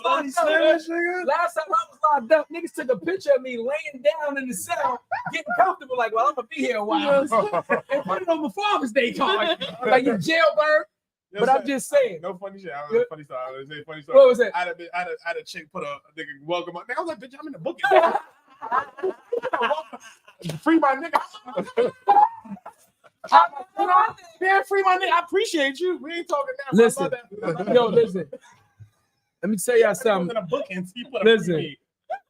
We pride ourselves in bringing you these stories. I want to thank Slim. I want to thank his wife for coming on this show and allowing us to tell their story, to be vulnerable enough to understand that we're not going to distort it. We're not going to take sound bites and distort their true story, because their true story is technically a fairy tale. Because in our hood, we get locked up a lot, but in our hood, we don't come home and be successful. In our hood, after we get locked up, we don't come home and build a family and get married and build a fucking relationship and a bond. See, that's not what we do. We come home and do a bunch of stupid shit again, and the recidivism rate goes back up because we end up back behind fucking bars. So this is the stories that we're going to continue to tell, because these are the stories that we need to look at and model ourselves after and say, this is what support looks like. This is what black love looks like. This is what standing by your mate and supporting each other looks like. And this is what we need to do to grow. You understand what I'm saying? And that's what it is, right? And remember, man, before crazy clips on there. Yeah, that's a fact. And I'm gonna tell you something. And Slim is a perfect example, and his wife is a perfect example of everything. And I'm gonna say it to you again: the motherfucking dream is free, but the hustle, well, that's sold separately. You understand the commitment and the drive to succeed? Well, that's sold separately. Anybody could be around for the bag, but can you get the bag on your own? See, there's a difference between hustling and getting the bag on your own and attaching yourself to somebody that gets the bag and takes care of you. Because if they get removed from the situation, because life be lifing, for anything, accidents, life be lifing, then what the fuck you gonna do? Nothing. Because you ain't built shit on your own. So you know what it is, man. Hey, listen, this is one of my favorite episodes. We gotta pay some bills. We'll be right back. What y'all gonna do is come down to M&C Sneaker World. That's on a fact. 57 in Church. Let's do it. And make sure y'all pull up, man. They got all the drip. Hold on, let me get on the camera and we're gonna do a quick walk around on this. Hold on. Don't show the Jordans, because I don't want niggas coming down here trying to snatch my sneakers, my nigga. Like, yeah. You heard the story, full of pain, man. It's real shit. I'm telling you, I grew up with my brother, man. Facts. I grew up with my brother, nigga. I seen him go through the ring. I seen the pain. I seen him come home. I seen him do shit. And I seen motherfuckers out here that's been doing it. They ain't doing what my brother doing. There it is. So Talking so. Something from anybody, you buy it from my brother. There it is, man. Sneaker word, buy it from sis. Come in as a family-owned establishment named after their children. Yeah, that's just beautiful, my nigga. That's called generational wealth building. That's called generational wealth building. That's a fact. That's what we support. That's what we come in. We take an hour to set up, and that's I don't give a fuck what it takes. That's my nigga, man. That's my brother right there. There it is, man. Yeah. That's what we doing, man. We keeping a straight gangster on here. You removed yourself. Nah, I removed that. Okay, but you already know. Listen, that's called generational wealth building, ladies and gentlemen. That's what we talking about. This is what we do it for. This is what we're gonna continue to do it for. And be clear, we're not trying to save everybody. We're just trying to save the few that want to listen, that want to do better, that have the fire to do better and just need the education to do better. Listen to the lessons that this man told you. Listen to the lessons that this woman told you. Learn from their mistakes. And guess what? If you want to fucking learn, he just told you he's an open book. Come to the store, ask him some questions. You know, matter of fact, let the people know where they can find you on Instagram right off the back. So if anybody want to reach out to you in any type of way, let them know where they can find you on social media. What's the social media? Instagram. MNC_sneaker world. Yeah. Drop a question. There it is. MNC_sneaker world. And make sure you tap into the raffles. I'm on there every Christmas week. Yeah. They got a lot of dope things, man, for the We community. got a back to school thing going on right now. We gave out some free sneakers yesterday. Yeah, come on, man. To the community. Come on, we're doing a lot of things. It's I love that, man. It's not about making money all the time. It's about the community. That's a fact. Impact over metrics. And believe that this is only our first live interview. Believe we're gonna be doing a lot of events live from this location. I don't give a fuck. We're gonna keep doing what we got to do to keep bringing awareness to this, because you can't complain about there's no positiveness going on in our fucking community, and then when there's positiveness going on in our community, you do not support it once again. So, you know, man, this man came in and poured his heart and his soul out. His wife came in and poured her heart and her soul out. This is more than a title. You ain't getting it like this nowhere fucking else. Come on, man. It's an instant classic. You know what it is, man. On site in New Rochelle. Let them know the location of the shop, please. We're located at 57 Church Street in New Rochelle. There it is. Listen, 57 Church Street in New Rochelle. We're gonna put up the barcode. And guess what? If you scan the barcode, you're still not getting a discount. Because black owned don't mean cheap, motherfuckers. Black owned don't mean free. Pay the Nike price right now. So get it while you say more than title, you would not get a discount. Don't use my motherfucking name. But Slim will tell us. Don't say Chatty sent me. Nigga, I'm not giving you 5%. No, but no, on all honesty, guys, thank y'all so much. I watch you guys interviews, and you guys are amazing.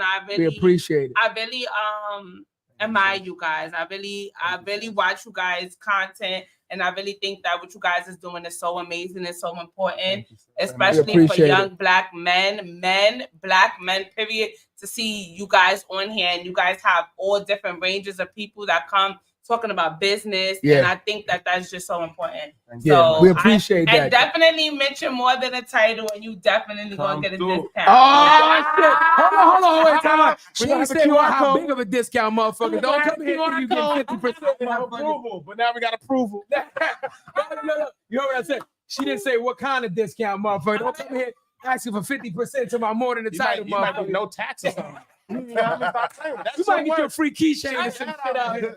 Yo, Jay, what we got coming up next week, man? I love this episode, man. First of all, we got my boy Paul DeAndre Vera. So he's a top SEO dude working at Workday. So you want to know how to get your shit seen on SEO and seen on Google? He's gonna give us a masterclass. Next week we got Hamid Safi, who is the former CMO of Liquid Death. Have y'all seen that on? That's that water. That's that water brand. Yeah, it's everywhere. That's taking over, man. He's a marketing genius. He's coming through next week. We got Lola Backery coming through, who's also a LinkedIn top voice coming through on the 27th. We got a lot of shit. Hold on. I'm gonna put it out there.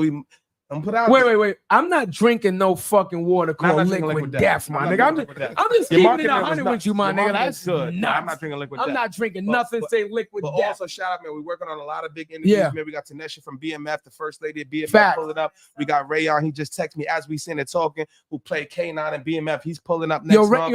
Rayon back. Rayon back. Okay, man. we supposed to and get we Rayon also on, got man. We also trying to work right now, man. Muhammad. Wait, you gonna put it out there? Put Muhammad Ali's wife. We putting it out there. We might be flying out. We might be flying out to Delray in the next 2 weeks, man. And this is what it's for. Hold on, so you forgot. Hold on. And also be clear, we might be in the DC area from Monday to like Wednesday for the podcast movement.